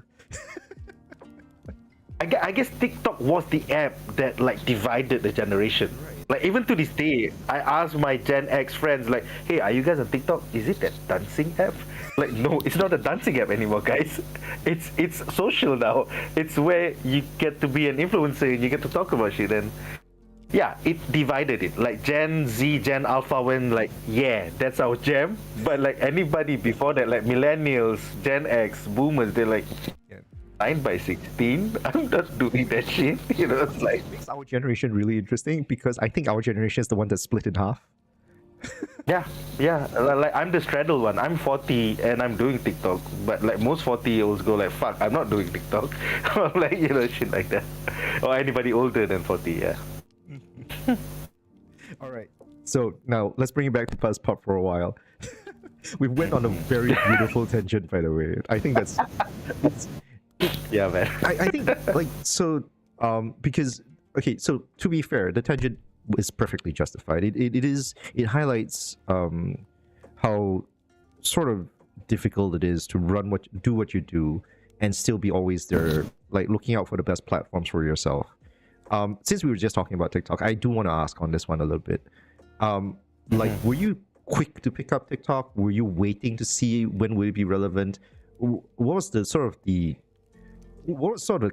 mental calculus for you to when you decided to do a TikTok thing? Because I know for a fact it's not easy managing a new platform. Like, so you started with Facebook, and then like you said, like then it was YouTube. What was the calculus between like Twitter? I'm never calling it X, by the way. Twitter and TikTok for you. I felt like BuzzPop initially started back in 2010 on Twitter and Facebook with an actual homepage on Blogger, something like that. So Facebook and Twitter was like a loudspeaker where I would repost links back to the blog. So that's how it started back about 14 years ago. And then when we rejuvenated into a video form factor by signing on to YouTube back in 2015, then the videos were still, I mean, it was hosted on YouTube, but it was also in a blog post form on our blog. And then that blog post would get repurposed as a link on Facebook, on Twitter. And then IG came along. So then, IG is not really good with like links. Yeah. And then it would be a new platform then. It was the TikTok of its time. So it was picture based. So then we would put pictures and then links to our URL. Even though you can't click through, at least you knew of our existence. Right. Yeah. So that was always the advent or the reason why I would go onto a new social. Like, that's like another place for eyeballs. Right? Like even Threads. Like Threads is, people think it's a date app, but Threads, I think in the past 2 months has been going through a resurgence where suddenly you find a lot of content creators are putting up threads daily. Right. And I find like it's a new space for newer eyeballs. Because like if you can't punch through on Facebook or Twitter because there's so many people, you will always go to the next newest thing to suddenly get a fresh set of eyeballs, and it will always tie back to the original form factor, which currently we stopped having a blog. I stopped hosting. I stopped paying for host, and now I'm just purely the YouTube channel is where everything is archived and housed, and then everything else is just spiderweb of links to bring it back to the YouTube. Because it is my monetized platform. Yeah. Although we do have communities on Facebook, we do have communities on Threads, on Instagram, I'm on everywhere, even on LinkedIn. But what was the question again? The question was, how did I get to TikTok? Or? Yeah, it is because it is about the mental calculus behind like starting a new platform, right? Because it's not easy managing a completely separate platform. I'll like, even for me, even my links in the descriptions below only includes the Facebook one, like the Facebook for this channel. And the simple fact is I have my own Twitter, I have my own Facebook, I have my own LinkedIn, I have my own Instagram. If anyone wants to look for me there, please feel free to do so. I just don't publicly advertise it. I'm not going to stop you. Yeah. But to do a separate one completely and say, hey, we're going to do one for all the channels and everything else, I know it's expected for anyone who takes this seriously as a job. But at the same time, I couldn't help but to wonder, like, hey, because once you say, I want to jump onto something like TikTok in particular, like a completely separate platform where cross-postings are not an easy thing. Yeah. That is extra bandwidth that's taken from you to just maintain this extra set of eyeballs, which you might not be able to monetize for a while, right? I think my northern star, or the person, my guru in a sense, that I follow when it comes to social, has always been, there's two people since the days of Twitter back in 2011, which was Gary Vaynerchuk. I don't know if you've seen any of his videos on any of social. So basically, he's like a social media guru, always talking about the next big thing. So back in 2011, he was like all in on Twitter. And then now he's all in on TikTok, and then he's all in on Threads, and then he's all in on LinkedIn. So it's always been nice to have that one guy, one crazy guy in New York, who now has a media empire, like started in 2011 talking about Twitter. So, and then the other guy is Gitesh Pandaya. That's another guru, not just on social but also on blogs and marketing and the whole thing. So following Gitesh Pandaya and Gary V back in 2011, 2015 has kind of like propelled me to look at these new platforms as a chance to get new eyeballs. So that's why I was never afraid. And then having that playtesting mentality of Magic, being a game designer, it's always been like, okay, this is the new thing to like unravel and try to figure out. So that's why I love social. That's why I love video editing in a sense, because it's all, and I think Gary V was the guy that introduced the idea of thin slicing, where a 1 hour live stream could be a 60-second short, or a 60-second TikTok, or a 2 minute 20-second tweet video. And that's how it's always the same content, but it's just being presented differently on different platforms. And it all brings back to your HQ, to your archive, to your main community. Yeah. Yeah, I mean, to be fair, like, tin slicing is basically trailers, right? Like just repackaged trailers in theory. So the best parts. Yeah, exactly. That's exactly what it is, right? It's like just trailers. It's like when you used to watch like previews of 60 seconds, that kind of thing, right? 60 minutes. Is it 60 minutes? 60 seconds? I can't remember. It was 60 minutes. Yeah, that 60 minutes, right? Yeah, that was the show. And then or when you watch like previews for like reality TV ones, where they're like showing you like the most dramatic scenes with extra and stuff like that, right? Yeah, it's like that. It's basically same ideas, and the idea is always like to just put up something interesting as a hook, and set up a promise that wouldn't be completely misleading, and like basically make them walk through the entire story that leads up to that hook. Definitely, because at the end of the day, it's like how they talk about 10% of your audience are the only one that really follows, or is going to check out that whole 1 hour thing. Yeah, so it's a matter of having 10% on Threads, 10% on Twitter, 10% on Facebook, and it all leads back to YouTube. Yeah. So it's a numbers game actively in the end for you. It's a numbers game. Yeah, at the end of the day, it's a numbers game. Yeah. So you gotta be out there as much as possible. And unfortunately, maybe I started TikTok too late, because as a Xennial, I always look down on this 9x16 form factor and like not take it so seriously. So I missed the boat in a sense. In terms of being a TikTok influencer, I'm nowhere. I'm at like 6.9k followers or subscribers today, so it's kind of sad. Like it could have been 100k by now had I like latched onto it seriously more, onto this like thin slicing idea of like cutting down that 1 hour stream into a 60-second or a 90-second thing. So yeah, I wish I was like I know this is a fucked up thing to wish, but I wish there was another pandemic so that I could be.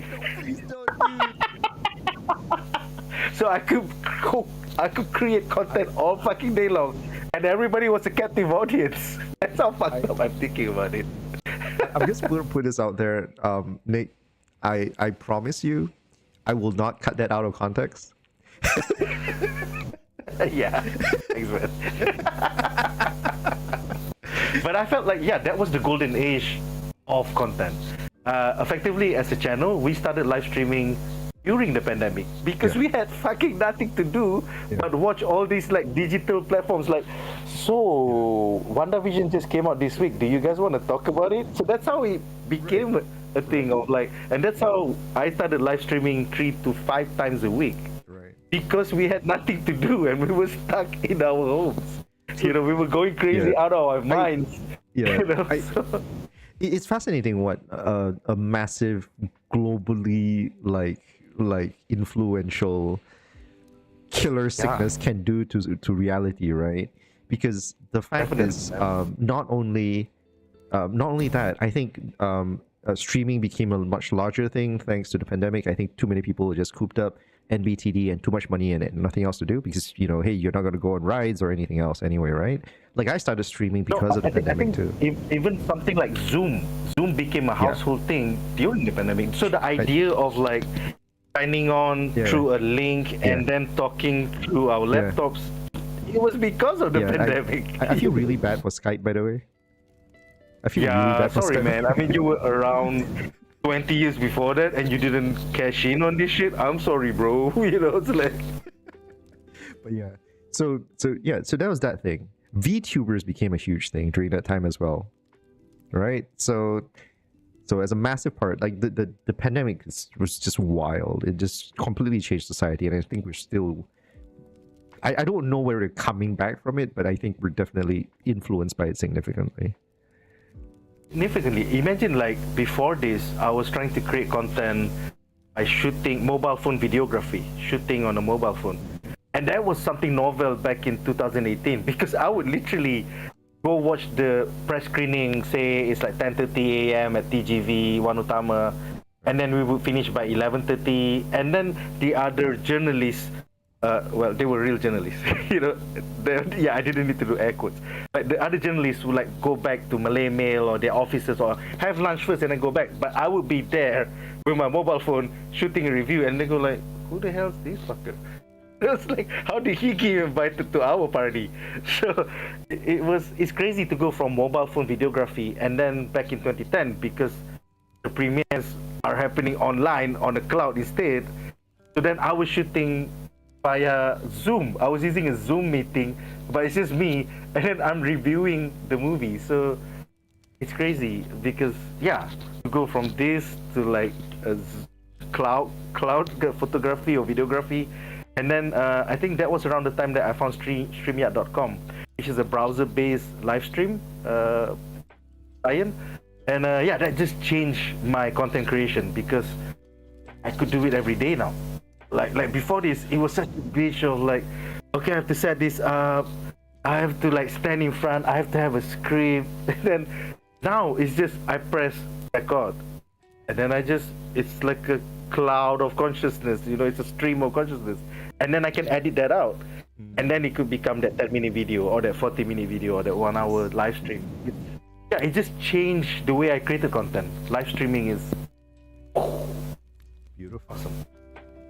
Well, let's talk a little bit more about that journey if that's the case, because I have a wonderful picture I want to share with everybody because I find this hilarious. I wanted to share this picture like nobody's business, because for anyone who's ever in sort of the business of starting your own, you know, review thing and everything else, just getting press invites is a rite of passage. Let's just call it what it is. This is a rite of passage. It is not easy. It is something that you have to do, but trying to just get the attention of these people, because a full cinema might look huge to like you and I, but like for the guys who are organizing these kind of things, like they're very limited.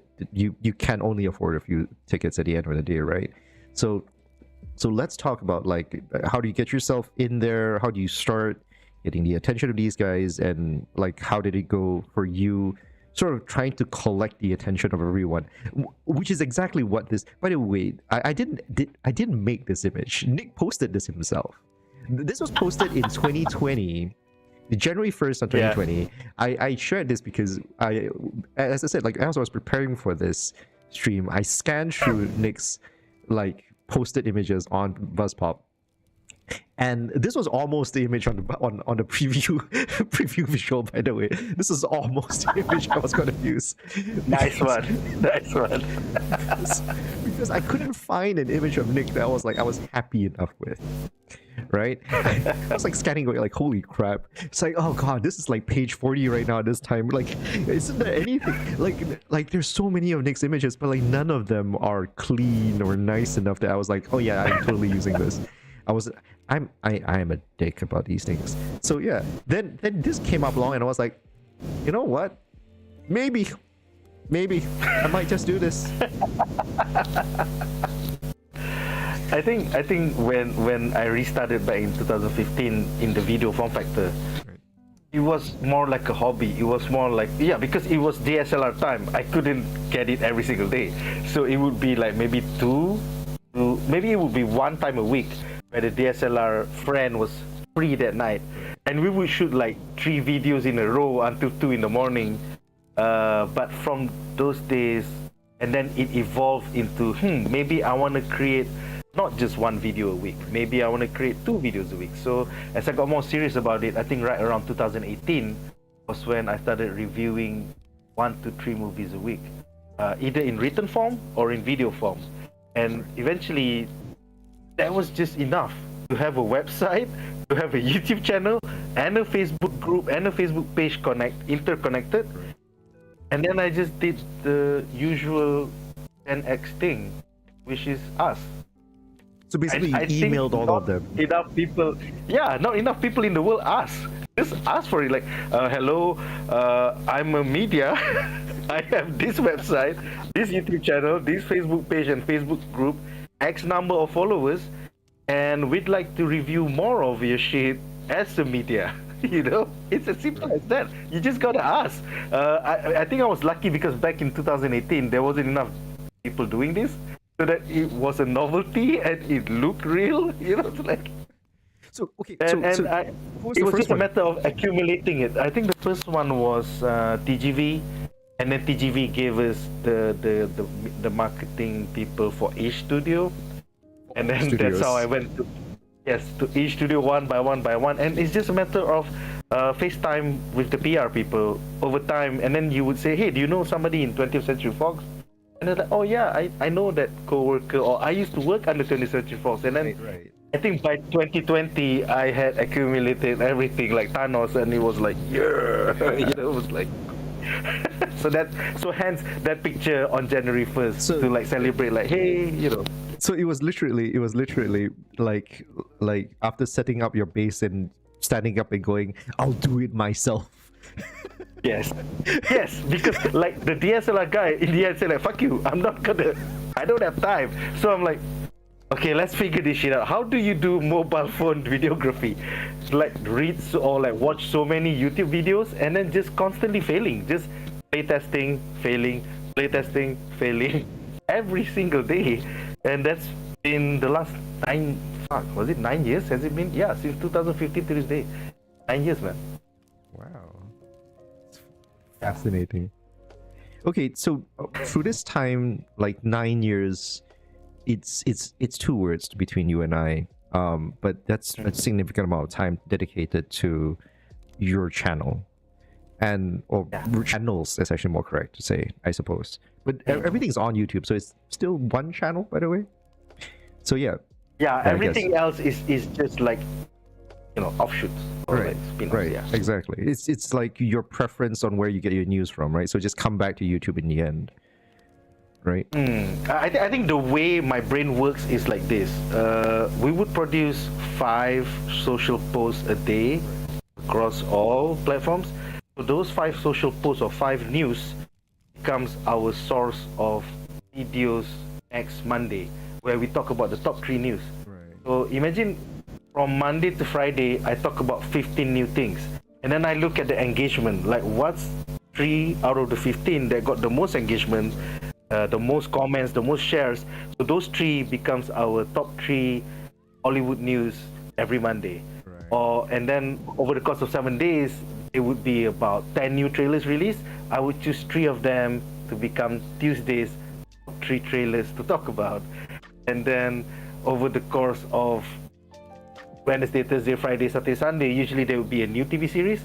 So that would be the latest Bedah episode of House of the Dragon or The Boys or One Piece or whatever. Yeah. So that's like a method to the madness, in a sense. Whatever engages the most is what gets regurgitated in video form, which then gets thin sliced into a short form.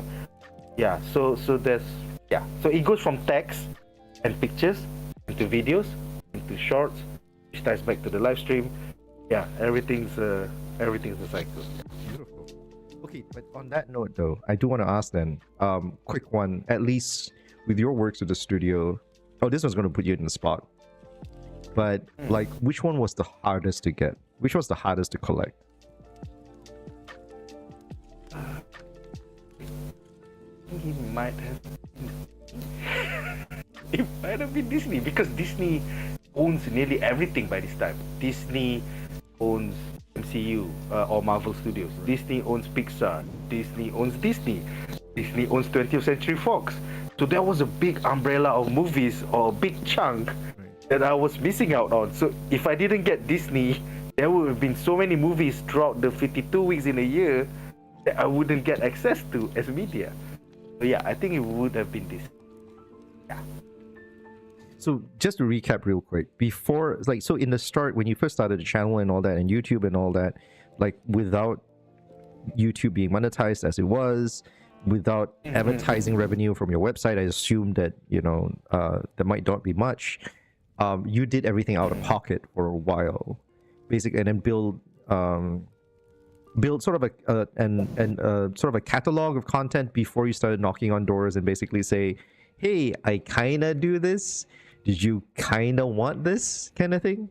Was that more or less how it was like? Yeah, I think truthfully, it's been 14 years out of pocket. Since that first day of 2010 to now, yeah, it's been out of pocket. And I've only been monetized since 2021. Yeah. That was a close 10 years of out of pocket. And even now, it's not like I'm raking in the money. You know, it's. I mean, if you check out BuzzPop, we're only at like 7.9k subscribers right now. So it's still a mountain to climb to get to that 100k silver button thing, you know. But I guess it's always gone back to that first question: is Iron Man RoboCop's brother? And that's the reason why I do this. Because I want to tell people, no, Iron Man is not RoboCop brother. Although RoboCop is a cool movie from the 80s, and then blah blah blah blah blah blah blah. So yeah, it all goes back to the question. Yeah. All right, let's go into a couple of extra ones from there. I love where this stream, because it's I want to talk about something real topical on that note, because you brought up that one thing, and about trying to inform at least the Malay speaking masses about the history of MCU and all that kind of stuff. Recently, Benny from I believe is the comic historian, passed away due to an accident. RIP. Personally, I like, just for anyone who's interested in knowing, and I recognize this is a bit of a tangent, like, I got to know his work and the Comics Explains guys channels on YouTube.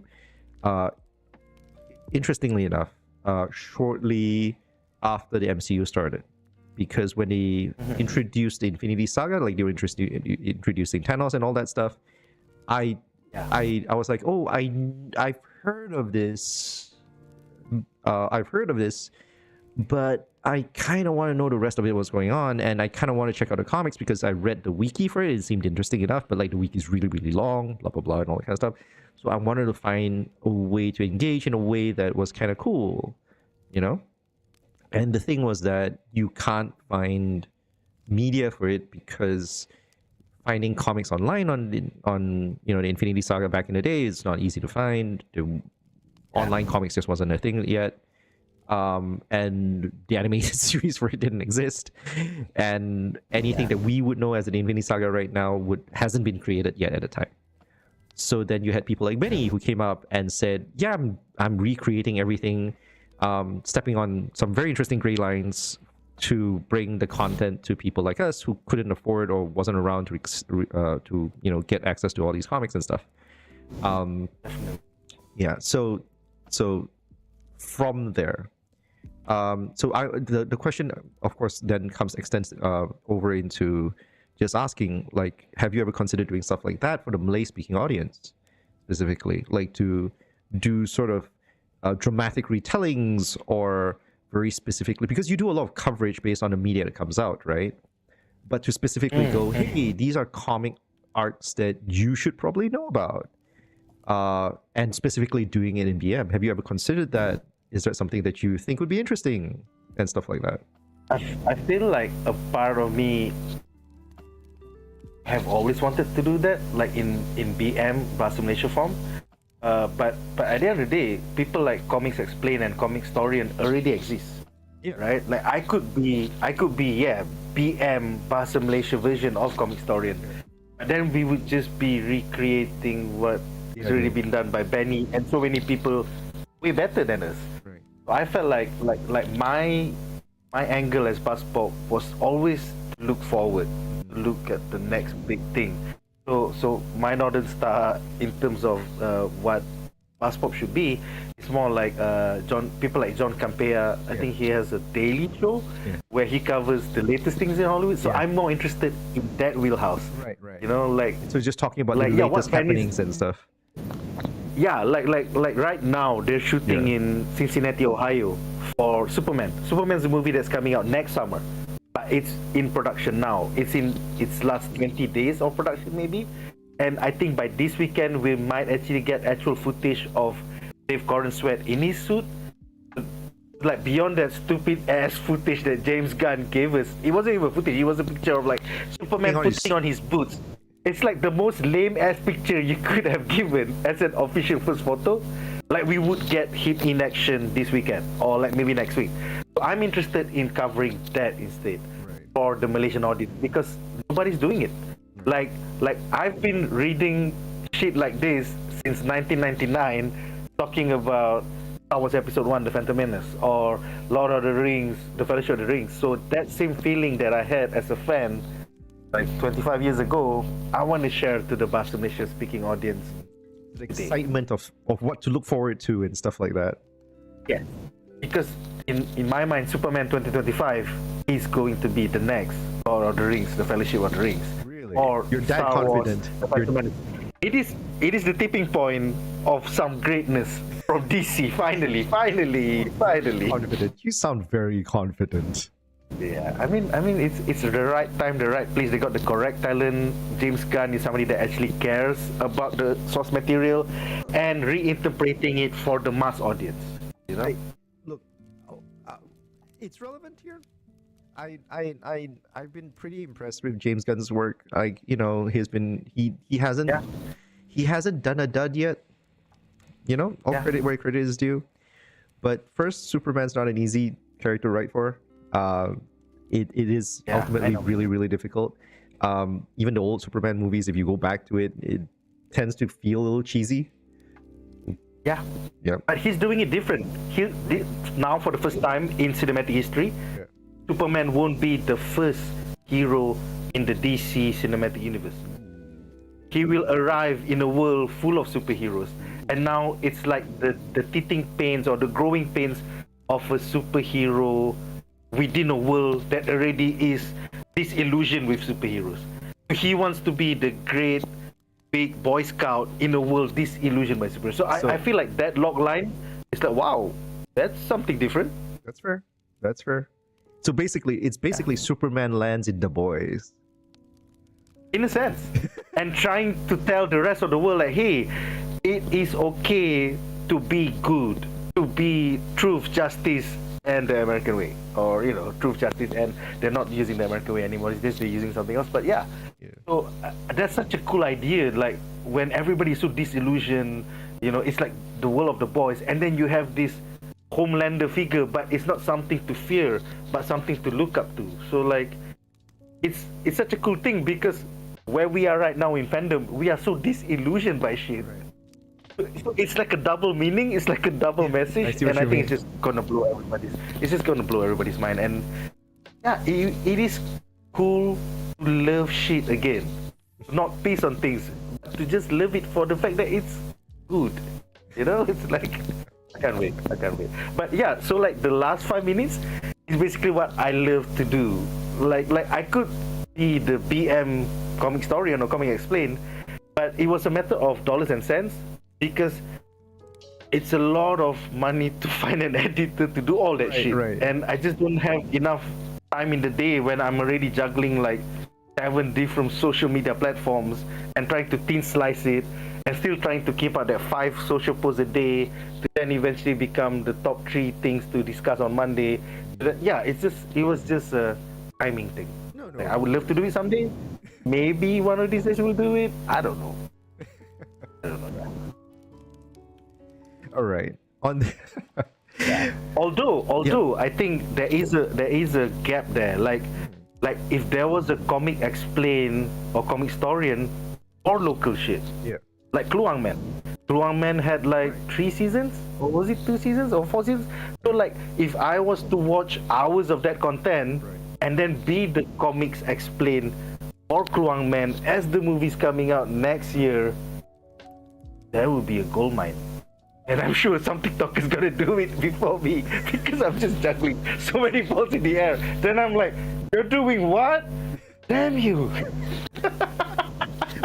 So on that note, so this is one of the big reasons why I really love this idea of actually, you know, getting with you and having this chat and all that.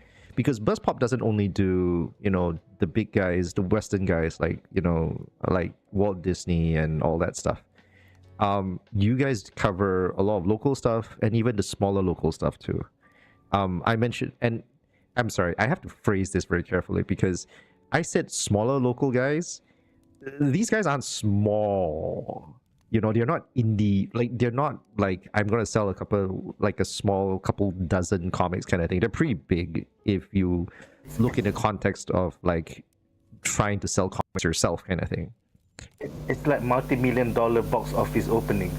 Yeah. Like Agent Ali made like what 30 million? Wait, I gotta Google it up. But it made made a lot of money. So while as you're an doing that, film. yeah, correct. So while you're doing, you can feel free to check it out. But like what I'm getting at here is like you don't just look at those multinational Western big boys and stuff like that. You're doing a lot of the guys who are local and stuff like that, and you do it pretty vertically across, pretty much across the, for lack of a better term, sizes. You know, the sort of like fan bases and stuff like that. Because once again, while I was looking through stuff that BuzzPop has done and all that kind of stuff, like just to run through a little bit of the history and not be taken to surprise myself, and you know, just to have some idea on what we might be able to talk about. Like I found one of these things which I thought was really, really interesting, which was about Taubat Si Tanggang. This is the this thing very specifically because I saw this. And the thing that caught my eye, by the way, I feel like I have to like highlight is that they had this thing. I'm gonna pull it up. They had this thing, which was basically a bunch of trading cards. And if you just tuned in, Nick and I both like huge fans of Magic the Gathering and all that stuff. And I was looking at this and going like, "Oh shit! Did Malaysia come up with a trading card game that I didn't know about?" I had questions. Yeah. I had questions. So when I got into a call with Nick on the side, I was literally asking him, dude, like, what's this? And it turns out it's actually a comic series that has like 3 volumes at this point. At this point, and when I say this point, I meant like the point that this was posted. This was posted back in 2021, by the way, in case you're wondering. And Nick was telling me about the story about how he got involved with it and all that kind of stuff. Nick, I don't want to take the words out of your mouth. Can you share like how you got involved with Taubat Si Tanggang and what it actually is, by the way? Like, do you mind sharing that story? So basically, Taubat Si Tanggang is a comic book series published by Malay Comics by a fellow artist friend of mine named I think Adi Fitri. Is it Adi Fitri on the title? If you can check it out. Let me just pull back the other image. It's Adi Fitri, yes. Adi Fitri Ahmad. Thank you. Yeah, so basically Adi Fitri Ahmad is like a local comic book artist, and I've known him for years.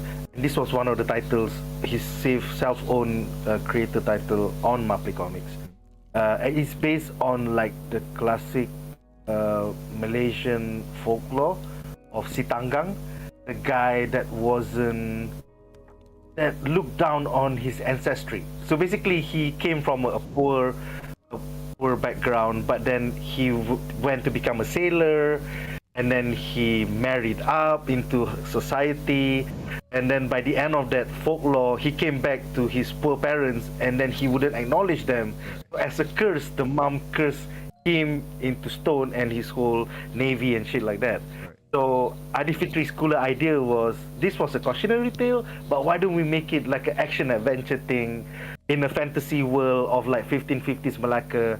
And nearly every single Malaysian folklore that you know, like Pak Pandir and Sang Kancil, would exist in the same Disneyfied folklore world. So it's like Shrek, but based in 1550s Malacca. In a sense. Yeah. So Tanggang, over the course of the 3 stories, is trying to undo his curse, trying to change from stone back to human. But I think he goes on an adventure with Sang Kancil, and then he meets up Nadim and like so many things. It's cool. It's just badass. So back in 2021 for PBA KL, which is Pesta Buku Antarabangsa KL, Malay Comics had this slipcase edition where all 3 issues would be collected, and then if you sign up early, you know, like a Kickstarter, you would get all these character cards. So those were the cards you were talking about. So it was cool. I think we did an interview with Adi Fitri and also I can't remember the name of the publisher for Malay, but it was an engaging about 40 minutes to 1 hour talking about why Tanggang, why is Malay folklore, and how was it received by like Malaysians, and what about international and stuff like that. So I think there's a video of that somewhere in our YouTube archives if you want to check it out. But it's cool to see a local creator take a Malay folklore and then just blow it up into this Shrek-like world where everything's interconnected. So yeah, that was a great interview. How do you end up with it though? Like, did you guys reach out to Malay for this, or? Well, I think going back to my 2010 days, I always knew them as the local comic book artists. Like I knew Adi Fitri, like I knew Rosh Faisal, I knew Kucha, and now they're all in different industries. Like Kucha is now the director for the latest animated film of remember, give me a minute. I was doing Didi and Friends, the musical. So he went into that animation. That means animation for like kindergarteners and like primary school. Right. So now he's a director for an animated movie in Malaysia. And then Rosh was always into the directing side as well. He did a few RTM sci-fi shows, really small budget, really small viewership. But then now he's the writer for Kluang Man 2025. So I can't wait to see that. And Adi Fitri, I think Adi Fitri is also in animation nowadays. But yeah, I gotta catch up with him. I've always known them as just local guys that were also into Marvel, that was also into DC, trying to do their own local characters. And it's so cool to see some of them now succeed in their own different ways, you know, as a live action director, as an animation director, working on the next big thing out of Cyberjaya animation or like anime. So yeah, it's just a matter of calling them up like, hey bro, you interested to go on a live stream? I want to talk about your latest cool shit. Yeah. So basically you saw it and you called them and like, hey, do you want to guys do a thing? Yeah, like I saw this thing you have on Facebook where you're trying to sell this, so you wanna talk on the live stream for 40 minutes for free? It's the Gen X thing of asking. It's as simple as that. You just gotta ask. Yeah, man. Like, dude, this is how this started anyway. Like, I'm just calling up friends and going like, hey, let's do some shit. It pays to be old enough to know people back in your youth that have sort of grown up into I guess it's positions. true when they say it's the right time, right place kind of thing. But you know, some viewers now that might be viewing when they are in their 20s and they don't know enough people. Yeah. Like you just wait 20 years. The people you know right now, they will be in positions of power or doing the coolest shit for the mainstream audience. And, go out and make friends, you just call them up like, hey bro, you want to be on my live stream? Yeah, go out and make friends, man. Like if you needed any further justification to go out and make friends, let this be it. You know? This is probably, it's cool, man. It's cool. This is probably the only few YouTube channels that is like geek based or like sort of fandom based and shit that just actively goes like, go out and make friends. Like screw your introverted self. Like, I know it's uncomfortable, but go out and make friends. And if you needed an excuse for it, let this be it. I feel if you look at all our secret origins, like mine and yours, right? It's all about that shared passion. Like for you, it might have been anime or manga. Like for me, it was American comics and American movies. It was through that shared passion that we met like-minded individuals that have led us down this path to what we do now and what they are doing now, right? Full disclosure, on my side, like the thing that got me out was actually a fascination with people, and that more than anything else. Like I like people who are into geek stuff, and if anything, this is pretty much just like why this whole stream became a thing, right? It's because people who are into geek stuff are the most fascinating people in this world. Like it's a fascinating motivator. It's a fascinating unifier. You know, I've done, as I said, I've done a small handful of people, like, sorry, 2 handfuls of sessions like this already. I've had people who started off, as I said, like there are a lot of similarities where there's some people who started with Lao Fuzi, Grandmaster Q, and casting. Sorry, Old Master Q. Is it Old Master Q, Grandmaster Q? My brain is in the fritz right now. I think it's old Master Q. It's Old Master Q, right? Yeah, exactly. So it's that. And then I have some people who their first introduction, interestingly, was through the Sentai stuff, right? So things like I'm not even talking Power Rangers. I'm talking about like Kamen Rider and all that kind of stuff. Yeah. Baja Hitam. Yeah, man. Yeah, man. By the way, just a quick aside, and just to pitch my other sessions before. Funny thing is, it's like Indonesia itself. Like I was speaking to some people, and the big thing that sparked, like the big geekdom that sparked geekdom within Indonesia at one point or another, was actually Baja Hitam itself as well. Like all this Kamen Rider stuff and all this Sentai stuff and things. So it's really fascinating how individual countries actually, or individual communities, spawn and grow and evolve over time. It's one of the big reasons why I'm still in it. It's because of people and how people change and react and evolve to everything that we do. It's why I'm in games design, by the way. In case anyone wants to know, I'm actually games designer. Yeah, man. At the end of the day, it all comes down to stories, and people. Yeah, stories and experiences. Yeah. Stories and experiences and people. By the way, shout out to Damien Choi that's watching. I believe in James Gunn. Yes, I believe in James Gunn. Yeah. And then also to Saiku's Rules. Bajulah fandom betul negara. Yeah, definitely, man. Definitely. Thanks, guys. But anyway, all right. So yeah. Oh God. Coming back to Tabat Sitanggang and like what you were doing and all that kind of stuff. Like one of the big reasons why I was very interested to have this conversation is because, like, to be blunt about it, I don't think there are that many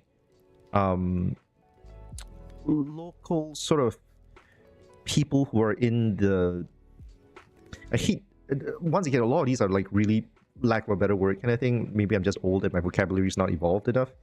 But like it's people who are not actively out here and saying, oh yeah, I want to talk about the local media and how it's evolved, or how the local sentimentalities are about whether something's good or bad, or thinking about local comics or any other thing for that matter. Like, I'm not saying they don't exist. I'm saying that they're very few and far in between. You know? So you covered stuff from the big studios like Walt Disney and all that kind of stuff.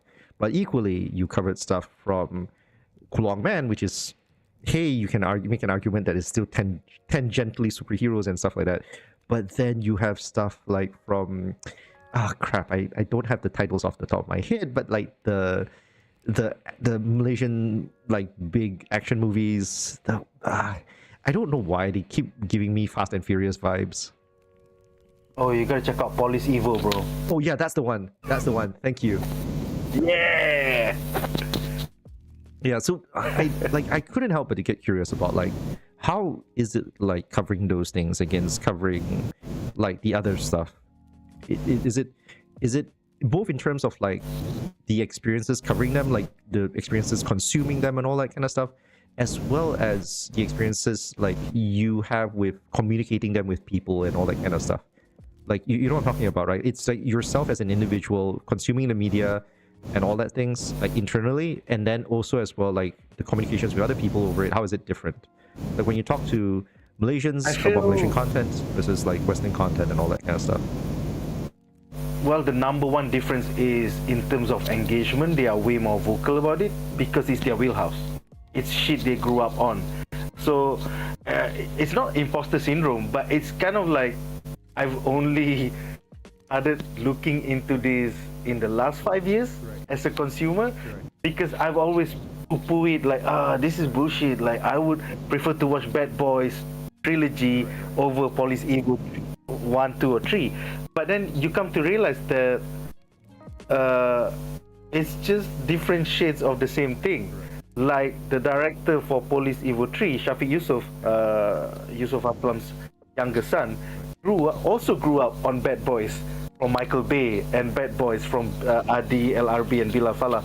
And Police Evil 3 to him is his homage to the Bad Boys franchise. Right. So in a roundabout way, it's kind of cool to also have creators right around my age or maybe 10 years younger that have also been influenced by the same shit.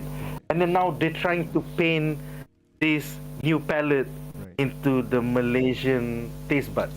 Because if you think about it, for the past 20, 30 years, Malaysian movies has always been about rempet, or love stories, or ghost stories. You know, it's the same three bullshit things that sells. And that's the only reason it's still getting made to this day.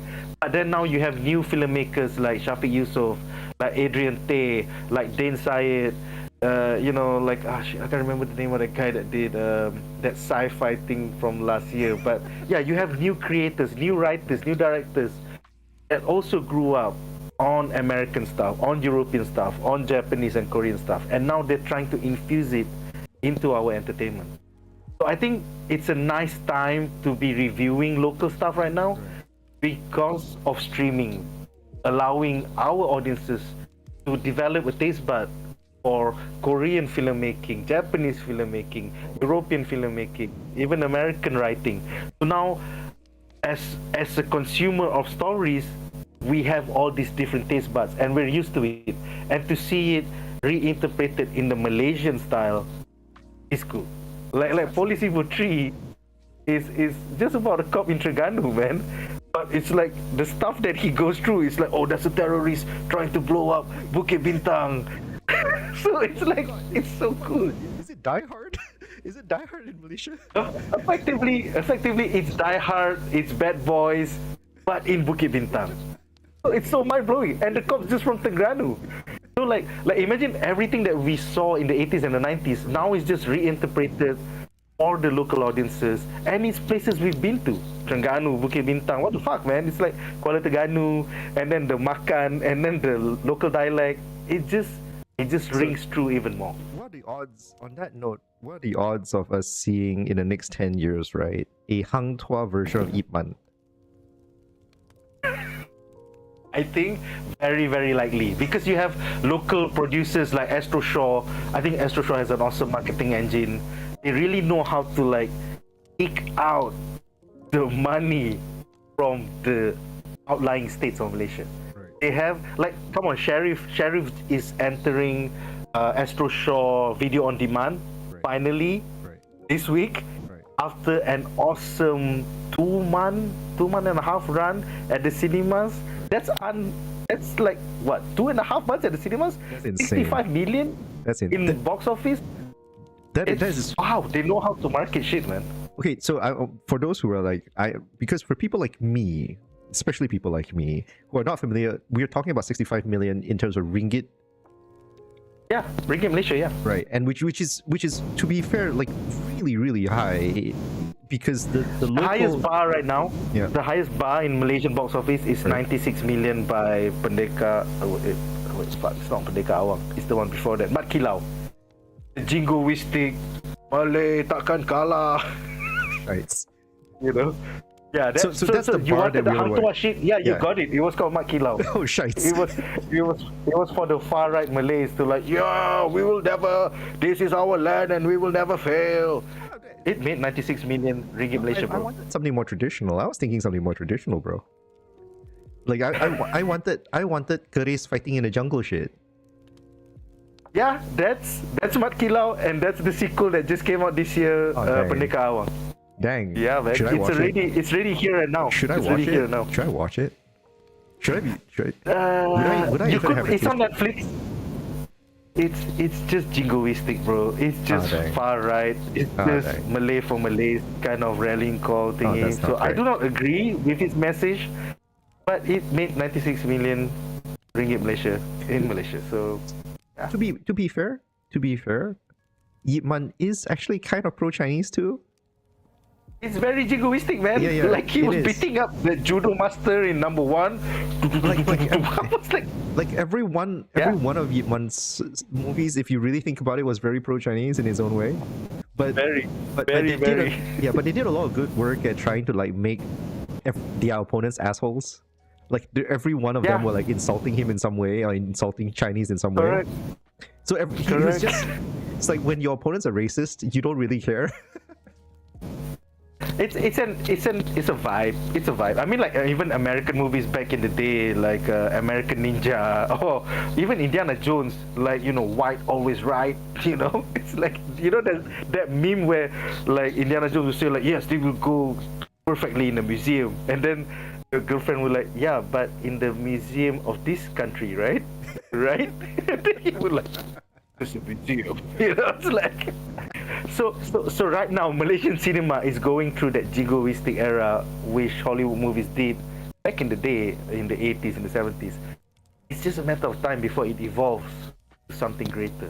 But the fact that it is winning the Malaysian heartland, you know, it's people are rewatching it in Kuala Terengganu, in Penang, in JB, in Seremban, multiple times. You know, 4 or 5 times. I think there was even a record. Some guy saw Sheriff 9 times, and it made like the social media news, or like was it the experts? Yeah. So Astro Shaw really knows how to sell their shit. They have like a nationwide roadshow where the actresses and the actors and the creatives travel from state to state to go meet the fans in the cinema, like a meet and like media shows and stuff, media tours and stuff. Then. That's how you get 65 million to 96 million in the box office. Right. All these like nationwide things. So it's an alchemy of like social plus marketing plus actual touring. So yeah, I think Astro Shaw really knows how to market it, and I look forward to how Media Prima is gonna like answer back, because you gotta remember Media Prima grew big through all this Jom Hebo shit. I think like about 15 years ago, they started this Jom Hebo nationwide tour, and that was a way for TV3 to grab the hearts and souls of, like, you know, the locals. Keep watching their shit, because TV is dead, man. But thanks to Jom Hebo, there's a whole generation of people that are like, oh, okay, so I reflect on TV3 as this gateway to these advertisers, to these stars, to this music, these local talent shows, and yeah, stuff like that. So, okay, so I'm looking forward how Media Prima is gonna fight Astro Shaw. So for those for posterity's sakes, because this is kind of like the whole thesis of this series, right? Like, you just named 2 giant media companies. There's Astro Shaw, which is by Astro, which I would like. Would I be right to assume like that basically it came out of Astro itself, which was the premier satellite TV provider in Malaysia? I think that sounds like the best way to describe it. It was a matter of having a platform, right, and then not having enough content for it. Right. So we might as well have a movie studio making movies. Which was Astro Shaw, right? So yeah, so that's exactly where it came out. So Media Prima, can you prime us on Media Prima? Right. So Media Prima effectively is like the Time Warner AOL of Malaysia, because it is a mixture of publishing, i.e. newspapers, plus TV3, plus movies. So it's like, so TV3 was a national, national television channel kind of thing. Yeah, and then they started buying up newspapers like The Star and like Utusan Malaysia and whatever. And then sometime in 10 years ago, they started buying up websites. like Obulan, you know, all those Malay gossip websites and all those like mom websites and all those car websites. They just started buying up everybody. Right. So now that they have a digital front as well, you know, like World of Buzz, which is a bullshit website. Do not read that shit. I stopped clicking on World of Buzz stuff. Like yeah. And World of Buzz, if it did anything, it taught me not to click on clickbait. Yeah, definitely. Like it numbed me to clickbait. Yeah, definitely. So, but it goes to show that media prima is not behind the times. They realize that if we can't evolve, we will just buy up that shit. So I'm looking forward. Like right now, they're losing on the movie front in terms of marketing and social, but Astro's not going to win all the time. Give them another 5 years, they're going to fight back. You know, they're going to have their own Jom Hebo / nationwide roadshow, 4 movies and stars and stuff like that. A war between these two things. Is RTM ever part of this picture anymore? Is RTM still a thing? RTM's like the BBC. It's funded by the government or it's funded by the taxpayers, so they don't need to do diddly squat. They still get money, despite it like shrinking every single time from the local government or the central government. But they just get money. You know, it's like So the Malaysian C-SPAN is what it is right now. In a sense, but I do see them trying to evolve because one of the local content creators, shout out to kakuchopuri.com, it's like a local gaming channel on YouTube. They also have a website. They started collaborating with RTM. I think they now have 2 seasons of Jom Main Game or Jom Game or something like that. So that's like a 13 episode season. So now there's 26 episodes of, you know, introducing the Malay heartland out there to the latest video games, the latest movies, So it's cool to see Ken Leandre, John, and team, you know, try to influence the Malay heartland with, you know, gaming. Shit that PJ and KL kids been into for the past 30 years. I have to ask, can you give me at least 1 or 2 games that they are trying to introduce into the Malay heartlands? Because I can't imagine them trying to introduce them to stuff like Baldur's Gate and like Ragnarok, God of War or some stuff. Like that sounds like a nightmare. I think the collabo with RTM was in a sense trying to pick up the shit that MDEC was also doing in Cyberjaya. So they literally could walk up to the guys that did Gigabash. I think, have you ever played Gigabash? Yeah, I have. To some degree. Yeah, so like they could interview the guys, the studio that did Gigabash, and then what their latest thing is, how they collaborate back with Toho to get all the kaijus and Ultraman. Ultraman's not under Toho, but yeah. So like Kakuchupuri had an in with all these local gaming studios.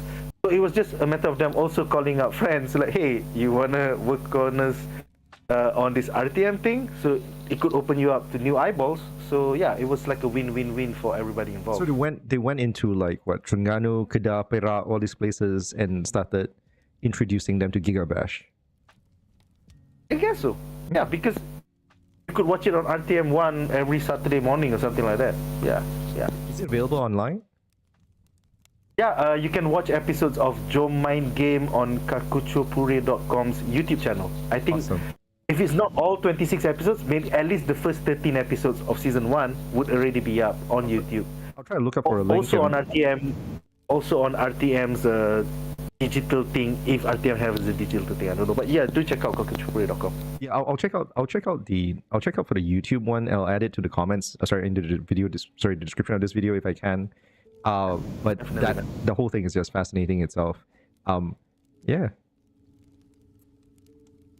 Oh god, my brain just froze for a second there, because there is actually a very interesting topic I do want to ask, which is because you talked about just now about how Malaysia itself is going through this phase where the content creators are now actively, if anything, they have more platforms to try and promote themselves, are able to find ways to get themselves out there more often and all that kind of stuff.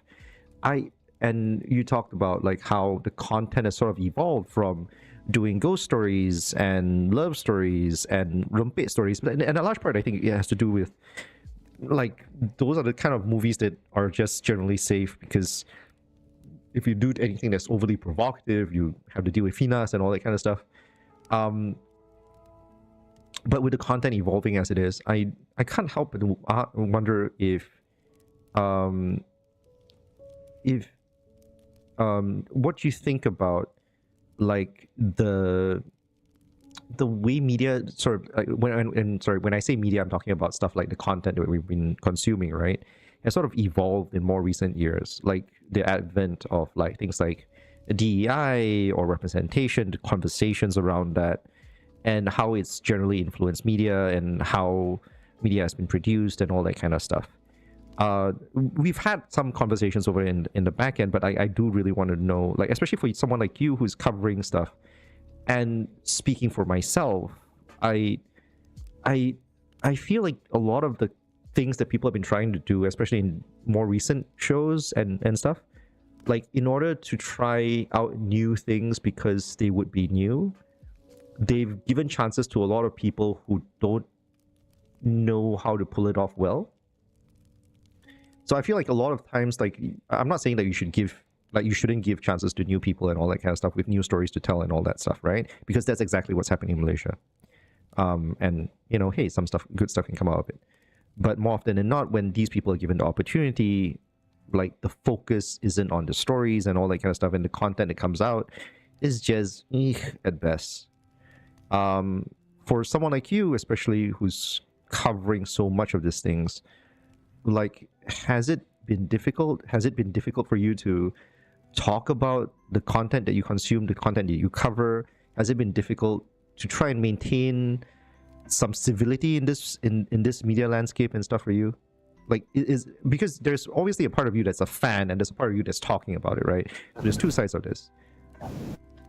I feel like maybe our society isn't ready for it yet. So my easiest way to do it is to just not talk about it at all. Like, not even have a discourse about it. Like, maybe as an old fan, that is my way of engaging with it. Right. Like for example, I think two of the newest example is Doctor Who season 1 from Disney Plus, and also Star Wars: The Acolyte from Disney Plus. Right. Which I feel both of them, personally as an old fan from the 1980s, right, I feel like both properties have been led astray by the latest creatives involved with the projects, because they are bringing their own ideas of representation, right, into the story, and the story is not about the story anymore. The story is about the representation, and all their media is all about, yeah, check out this representation, guys, we finally got it into Star Wars or Doctor Who. So yeah, my reaction to that is, I'm not gonna waste anybody's time. Therefore, I won't be reviewing it. I won't even have a weekly series about it. I just refuse to engage with it. But as a fan, on my own shared group of friends, yeah, we bitch about it every day. But we don't publicly do it as a brand, as BuzzPop. Right. Because I feel it's counterproductive. Because at the end of the day, it stops becoming about the brand or the stories anymore. Right. It's just bitching for bitching's sake. And I feel like our society or my community of fans not even ready for that yet. Like where they can't even, like, okay, so this Star Wars thing from 79, or was it 77, 80, 83, yeah. So like, if they are a Gen Z, right, only born in the past 24 to 30 years, right, and like this is something new to them, so like they might not even have experienced the one from 77, 80, 83. They might have started with the one from 2001 to 2005, the prequel trilogy, and then like Mandalorian is like the newest thing for them. So they're just not ready to even engage on why I do not agree, and that's just my personal point. I get you. So I just refuse to engage. Right. So basically, as an old fan, you don't want to engage in a conversation where, like, you'd have to go through this essentially decades-long explainer on, like, hey, why this is a problem or why this does not work, right? I guess that is because it does not work for me, but it might work for them. Right. So that's why. Right. It's funny that you should mention that, and I want to get into that one a little bit, but I'll get into that one a little bit afterwards. But does that make it difficult for you, because that effectively cuts down on the kind of things that you can review, right? Well, at the end of the day, when we look at data, the things that has the most traction anyway is all the local stuff. Right. You know, it's like my coverage of Kluang Man, my coverage of Agent Ali or Police Evo or the latest Shafiq Yusof film would get way more traction, and it goes beyond our community into the mainstream audiences. So it opens us up to new eyeballs.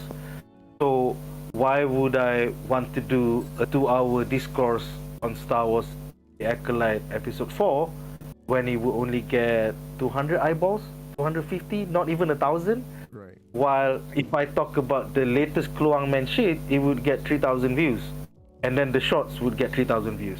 That means the short of the actual live would get, you know, so it's like, it's all about numbers at the end of the day. I'm very driven by data. So I go where the data is, or the engagement is.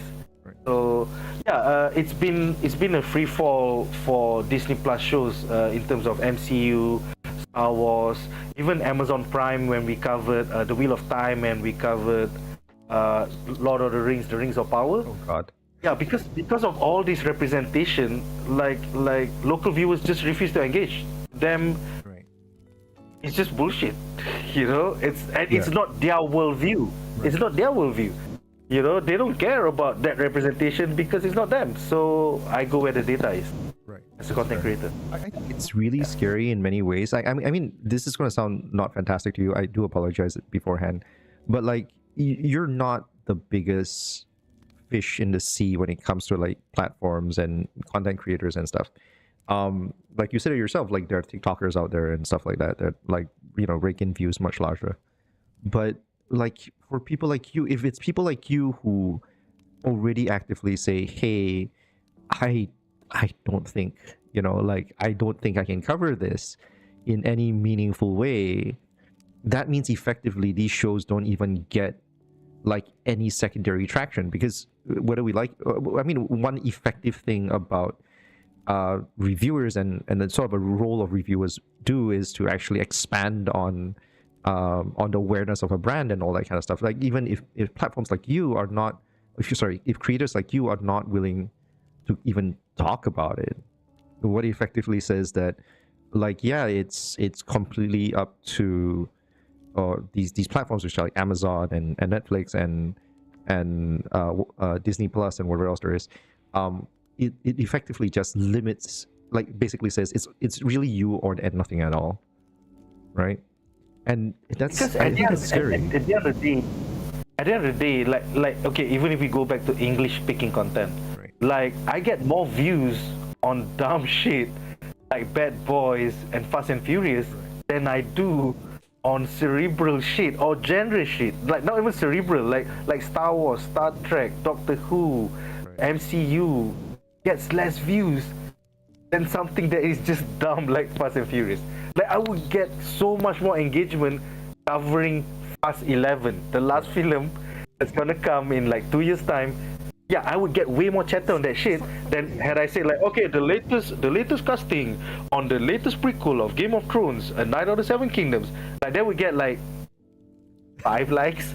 But Fast and Furious, this is the latest picture of Dom Toretto looking bald. 100 comments, 60 shares, you know, hundreds of likes. Do you think that that's reflective of the Malaysian watching audience, like which is what I assume to be most of the community? It is. They love Bad Boys. They love Fast and Furious. But you talk about, they love Die Hard. But then you talk about Star Wars, Star Trek, like more genre shit that we're into. Like maybe not. You know, Aliens, Predator, maybe not. But you talk about something as populous as Fast and Furious or Mission Impossible, like Tom Cruise just broke his knee on the next crazy shit that he's gonna do, and then like, oh my god, engagement. I go where the data goes, man. That's what I have to cover. That's fair, man. Like I can't argue with that. I definitely don't think so. Yeah. I mean, quick aside, just want to do a quick shout out to Cycle Rules once more. Thank you very much for dropping in the link. The fact that you can drop a link says to my privacy settings on my chat, please don't spam me with like random links. But yeah, thank you very much for the link. I will add it to the description later. As well as I'll look up the YouTube one as well. By the way, once again, a little bit of inside baseball. Most people will disable link sharing on a chat. I don't, because hey, it's not a problem until it is. It's alright, man. No worries, no worries. But anyways, okay. So yeah, a quick thing I wanted to mention real quick on the side was because you mentioned something about talking about the context of like learning stuff and everything else, and actually, strangely enough, because it actually sparked in my mind a very interesting thing that I actually didn't know until someone actually explained it to me, by the way. And it actually has to do with She-Hulk, the TV series. Or the one that was on Disney Plus, by the way. And I'm very specifically talking about that one. Because one of the initial episodes of it was involved She-Hulk saving a jury from Tatiana, I think, from that scene. And they filed for a mistrial and said that no jury could be unbiased and all that kind of stuff, and the case had to be dropped. What's interesting is that sequence that was on the TV series took the scene out of the comics, but didn't manage to process the context in which the comics were set up. Because inside the context of the comics, the people that was rescued wasn't just the jury, but the people of Earth. Because I think she rescued them from some crazy diabolical plan from MODOK or something like that, by MODOK or something like that. I really forget where it was, but just look at this one up. But basically, because she saved effectively every person on Earth, no one on Earth could be an unbiased jury. That's why the case had to be dropped.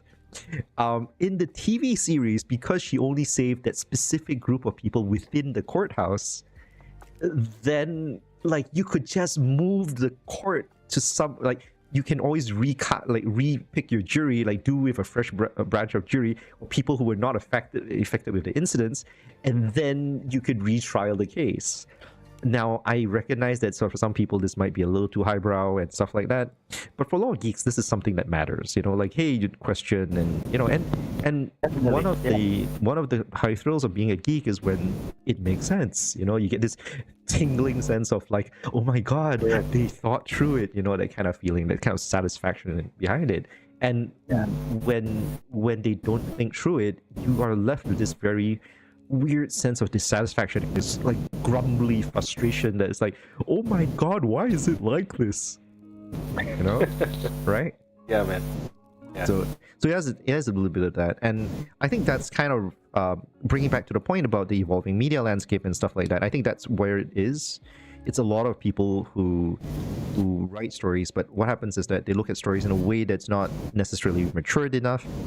And then it either has a lot of plot holes, or it doesn't necessarily make sense, or it doesn't, in effect, sometimes respect the stories that came before it, you know. And it's people like you and me who's grown up like 40 years or so of consuming different stories and stuff like that, and going like, hey, wait, this isn't Spider-Man, or this isn't Batman that we know, and all that kind of stuff. I like, for anyone who's I'll put it out here, I think it's the same feeling I got, which a lot of people didn't, by the way, of Sam Raimi's Spider-Man. I actually hated Sam Raimi's Spider-Man. No, everyone loves it. You're free to like it. Please, if that is your favorite Spider-Man, all the power to you, kind of thing. And I've seen Tobey Maguire's recent like acting in the Spider-Man movies, Homecoming and all that kind of stuff. Is it Homecoming? Oh, sorry, no, it's No Way Home.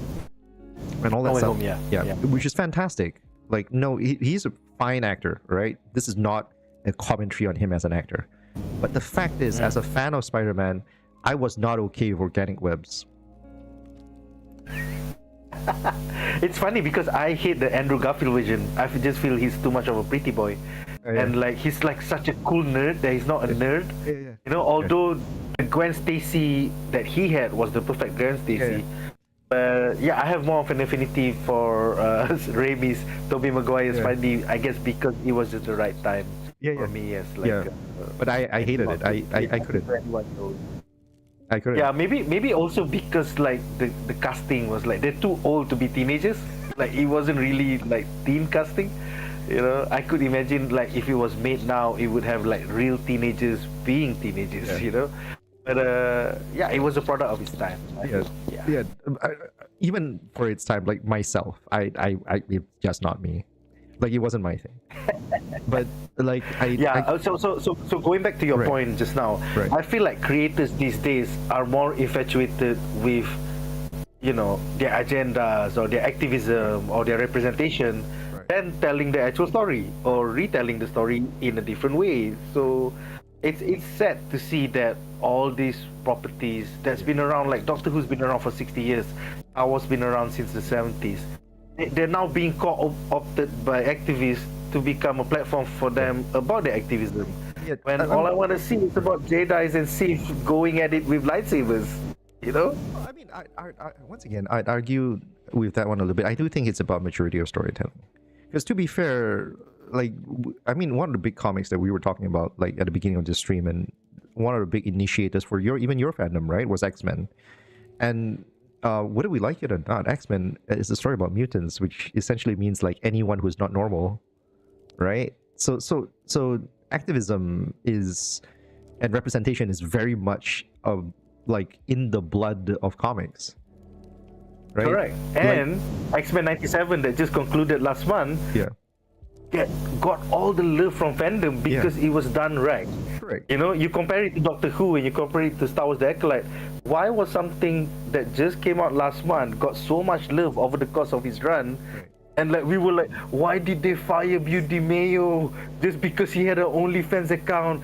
This is how you're supposed to write MCU.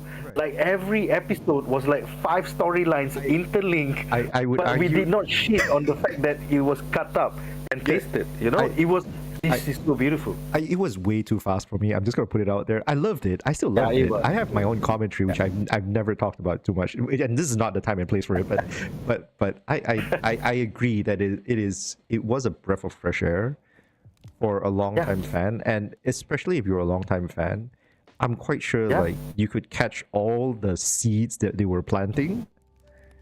There was a storyline from the 80s, next to a storyline from the 70s, next to a storyline from the 90s, next to a storyline from the 2000s, and it flowed. It flowed. We didn't question the logic. We just went with it because it was so good. It wasn't even just that. Like, oh God, we're turning into one of these things, aren't we? But like, I had fandom whiplash from the last 2 or 3 episodes, simply because like they did everything so fast.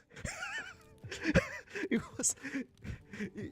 was insane because it felt like every minute or so was an entire like release, a comic release. I think Bimji Mayo thought like, okay, I'm only gonna get 2 seasons. I might be fired, so I'm just gonna jam every single X-Men storyline I've loved in the last 30 years into this small season, you know, which is way too much to do in 8 episodes. Was it 8, 10 episodes? I think that was it. I think it was 10. It was 10, but it was 10 bloody awesome episodes, full of so many storylines. I like, if you ever felt like if you're a casual viewer, you're not gonna feel it, but if you knew, it felt like you're getting punched in the face with like just way too much stuff at one time. Because if you consume the comics, you had a lot of time to pace it through. This is not. And the post credit scene, bro. You had Ascani's son, and then you had like, you know, him back in Egypt. I'm like, oh my God, I can't wait for season 2, man. There's like, so many storylines. Yeah, like I'm gonna put it out. Like, for anyone who doesn't know, like I as a guy who was into, look, I watched the original Apocalypse. Like, I was introduced to Apocalypse thanks to the original animated series, right? I never knew Apocalypse's real name until way many years later, when I actually Googled the wiki. You know, I actually looked up the Marvel wiki, and there was a bunch of stories in there, and I finally learned his real name. And I've never heard it said out loud until that episode. To hear him say like, my name is Sabanu, and then you're like, oh my God, they're finally gonna adapt this shit. Oh my God, I can't wait, man. Way too much. Be awesome. Way too much. But yeah, okay. Anyways, all right, Nick. I want to talk about one last thing as we go along. I want to talk about what's next for you guys. Like for BuzzPop, you guys been around for a good 9 years, as you were saying. You're going to 10 after this. What's the next steps for you? What are you looking forward to? Are you guys going to start a Patreon or anything like that? I think going into our 10th year next year, the focus will be more on local stuff. I think we will be working more closely with Astro Shaw and Media Prima if they'll have us, or even local production houses like Scope Productions, Shafiq Yusof and his brother Shamsul Yusof. Yeah, I really want to cover fandom more from that point of view. Like, hey, let's go inside baseball, because I think over the past 2 years we've gotten invited onto the actual sets of local films 1 year before its release. Nice. So I really want to grow that part of BuzzPop, where as local fans of Shafiq Yusof or Shamsul Yusof or the latest action film from Astro Shaw, hey, 1 year before you could hear what it was like in production. Right. You could hear from the actors, from the directors. So I'm looking forward to grow more on that end of BuzzPop. Are you looking only at movies or? Movie, TV series, because it's really becoming the local meta here, where even something streaming on OTT like View or Astro's app, it's like gained so much traction to the point that it has its own fandom. So it's a different way of looking at fandom.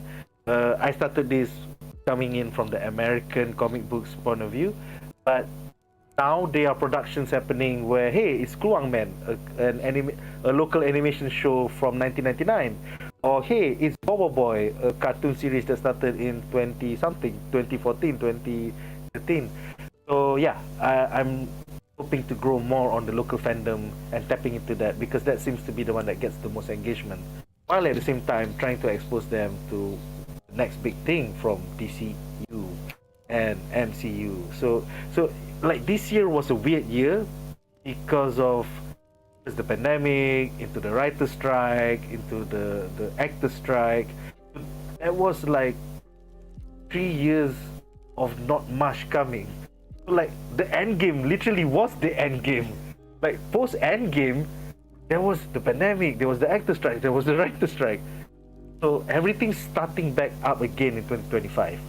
So I thought 2024 was going to be a hard year to create content, but we've been lucky to be able to pivot into, Hong Kong movies, into Indian movies, from Bollywood, Hollywood, and then even, local productions. So, I'm looking forward to checking out all these other types of fandoms and supporting them with coverage. Beautiful, Nick. Anyways, it's almost running into 12. I actually do want to, I would love to continue this conversation on and on and on. I feel like if we actually left, I think if we just sat down and just continue talking, we would probably just go on and on and on for like 6 hours straight or some shit. Yeah, man. But it is getting a little bit late on the hours. Let me just do a quick thing. There is a thing that I usually do that I kind of forgot. I do have to apologize. Because as a thing, usually halfway through the stream, I would usually flag out for anyone who's watching and say, we actually have a link to a Q&A link at the bottom for like anyone who wants to ask questions. I actually do allow like live questions because I don't mind user engagement. But the thing was that we were going so smoothly through everything, I just completely forgot about it. And like if anyone wants, you're free, please feel free to like drop a question or two there.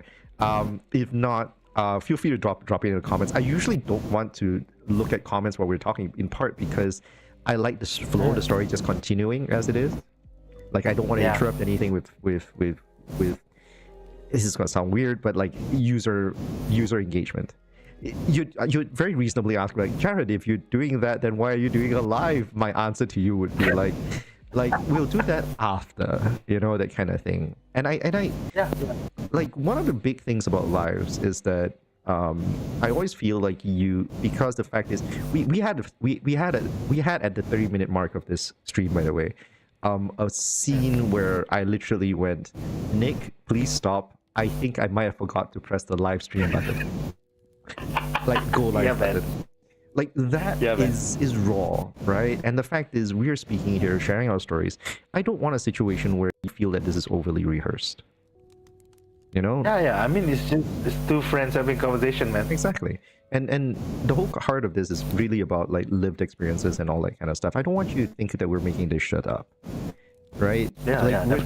when we tell you about back in the day when handphones did not have screens, like screens that we know about, like we're not joking. All the alphanumeric buttons that you had to press 3 times to get to the alphabet that you wanted. Exactly. We lived through a time when Google wasn't a thing. Yeah, man. Yeah, there was no Google Maps. Trying to travel across Europe back in 2003. Oh, fuck. Having a Lonely Planet book of like top 10 things to see in Berlin. And then, it's like not realizing that when it's winter, it gets dark by 3. And then you're like, fuck. Exactly. It's like, those were the things, man. Yeah. And like going overseas, like maps in airports were a thing too. Like for good reason. Yeah. For good reason. Yeah. Yeah. And getting swindled by cab drivers. Yeah, it was a thing. And nowadays, imagine, I feel hungry in Berlin. What are the top 10 halal places to go? And then you can just watch a TikTok. I and then like, oh my god, that, how easy it is to travel these days. Yeah, and then like, okay, how do I get from point A to point B? I'll just Google Map it up. Oh, I can't read this menu. I'll just Google Translate it. It's like, God, shit. Like, I completely forgot about. Dude, like seriously, we didn't touch on this one, and I am very, very sad about this, because the fact is I didn't manage to talk. I don't do this. Like, it's strange. I've done this for like 9 episodes, and I've had only, unfortunately, 2 Muslims on this stream. And one thing that I've never managed to fully cover really is, strangely enough, a topic about how it's like going into geekdom as a Muslim. Is it any different? Or a Malay Muslim, very specifically in Malaysia. This is a topic that I feel like I really want to separately talk about if I can. I'm just not going to touch it right now. Because... How is it different? I mean, it's the same, isn't it? Well, I don't know. That's the thing. That's why I'm curious, right? Because when... as a quick example, once again, this is going to be a thing for a separate stream. I'm not going to start a whole topic at the tail end of a 3-hour stream, right? But the fact is, like when I was growing up, my grandfather would buy me Doraemon comics. That was fine. But I remember like when I bought my first Japanese manga, like the one I bought myself, and the cover of it had some like girl with a really short skirt, simply because it was ninja based, and like that's how they used to draw ninja characters, female ninjas in the 90s, right? Yeah. And my dad would look at it and goes like that's actually one thing I wish I didn't, like I was worried about you getting exposed to. Like he was talking about the sexy girls and stuff like that, and he was like, because I was reasonably young back then. Right? And it was something my dad told me. Right? Is that something, and that's a massive question I don't know whether anyone else goes through, because it really depends on how conservative your family is, right? Yeah, I think having parents that grew up in Kelantan and then made a name for themselves to leave Kelantan, means they studied enough, got scholarships to then go to University Malaya in KL, and then one of them flew to England to do his masters and then his PhD. So pretty much open-minded about stuff. Yeah, there were some growing pains right around when I was 13 or 15, because I started having my own allowance and buying up, comic books like Lady Death or She, or when they were like scantily clad, because we grew up in the 90s and these were the characters that were out there. There were some comments from my mom, I think, like, hey, what the fuck are you into? I'm like, comics. Like we were talking about representation earlier, and I know, like whenever any girl comes up to me, whenever I see an interview about some girl talking about how like female characters in the 90s make them uncomfortable, I don't blame them, because sometimes that's the one that people very happily put up in front, and that's the only thing they see. Because that's the cover, and you have 5 seconds to make an opinion on something, because that's how most people work. that's all you see. I don't blame you for saying like, oh my god, it's such a boys club, and oh my god, this is so disgusting and stuff like that. Like, I get you. I am there with you. Guys do not do themselves favors when that's the thing they sometimes only care about, right? That was the, like, if you remember previews from the 90s, previews is like a big yellow pages where it came out 3 months before and you could order comic for 3 months later. So you will start with Marvel, then you go to DC, then you go to Image, Dark Horse, and then the back end is where you get all these like scantily clad, smaller publishing characters. It's like, oh my god! So my mom like got to those pages. It's like, what the hell are you reading? Like, that's a catalog. That's an order catalog. I'm not ordering any of that shit. Exactly, right. So yes, very different conversation. But it's very fascinating because one true line for a lot of people that I've had on this segment so far has often been people whose parents are very often very supportive, very open-minded. If anything, more often than not, they were the first people who introduced their kids to their geekdoms, or provided the platforms in which they become a geekdom. So they rarely, if ever, become an sort of a barrier for them to have to cross and kind of thing. Like, they're not an obstruction to their fandoms and stuff like that. You know? Correct. I think it's my mom's love for reading is one of the reasons why I was allowed to buy comics, because she just saw it as another form of reading, like at the formative age of like 9, 10, 11. There was no barrier there. There was no like, why do you want to read Doraemon or Hong Kong comic or X-Men when you could be reading Treasure Island or any of the classics, Sherlock Holmes, whatever. So I love that you went to I love that you went to like the sort of the dark horse of Disney animated movies. No, because I think right around when I was 8 or 9, there was this series of, you know, really old school shit like Treasure Island, like what about that man that was left on the island alone? What's his name again? Swiss Family Robinson. Robinson Crusoe, right? Yeah. That's the one. That's the one. Thank you. Yeah. So like back in the 80s, it was the meta to turn this into comic books. Right. My mom knew I love comic books, but she wanted me to read literature, so I got here Treasure Island in comic book form, or like Robinson Crusoe in comic book form. I'm like, damn it, that's not the comic I want. You know, it's like compromise, man. Yeah, so she found a workaround. So it was cool that she's always been supportive from day one. And I think the reason that I'm such a comic book geek or a movie geek is because it goes back to her love for reading and learning about the world from reading. So yeah. Beautiful. Thank you, Mom. Now, with that, I think that actually forms a wonderful second ender. It becomes the perfect topper to this segment that I've been looking for. Nice.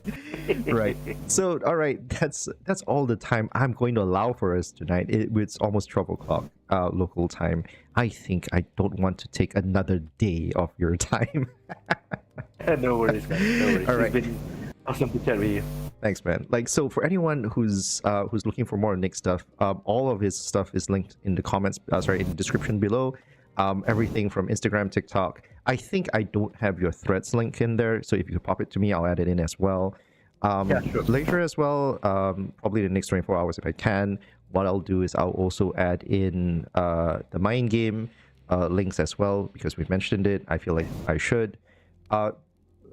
Also as well, I'll try and look up Malay Comics as well, since we've brought it up, especially one of their publications. I'll try and link that in as well for anyone who's curious. If it's in the description below, it means that I found it. If I can't find it, well, it probably isn't available anymore, and such is life. I think they do have a website where you can buy things off their website. So yeah, definitely check out maplaycomics.com. They should have that URL. I reckon. Hopefully.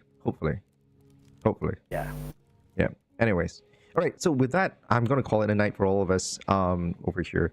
Thank you very much, Nick, for joining us. Thank you, everyone who's been sticking around with us for as long as you have. It has been wonderful catching up with you, Nick. I really, really wish, and some part of me really, really wish we could talk more about like content generation and all that other stuff.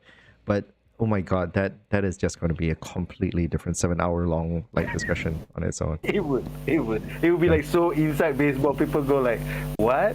Yeah, it'll be a how-to on all this shit, man. Like, anyways. All right. So thank you everyone who's been sticking around for as long as you have. I hope you have a wonderful weekend ahead of you. Till the next time, then I'll be having another Geeks at Sea 2 weeks from now. It will be, if my schedule holds true, with one of the original organizers for C2H actually. Yeah. Nice. To this time, however, we're a little bit uncertain, because not only has my schedule been a bit erratic, my guest schedule has been a little bit erratic as well. So I'm still in the middle of confirmation. 9 weeks going straight. Hopefully I don't miss another one. I don't miss my first one that way. We'll see how things go. Yeah. Keep it up, bro. Keep it up. Thank you. So if I get to see you guys then, it'll be great. If not, till the next time then. Good night, everyone. Ping pong.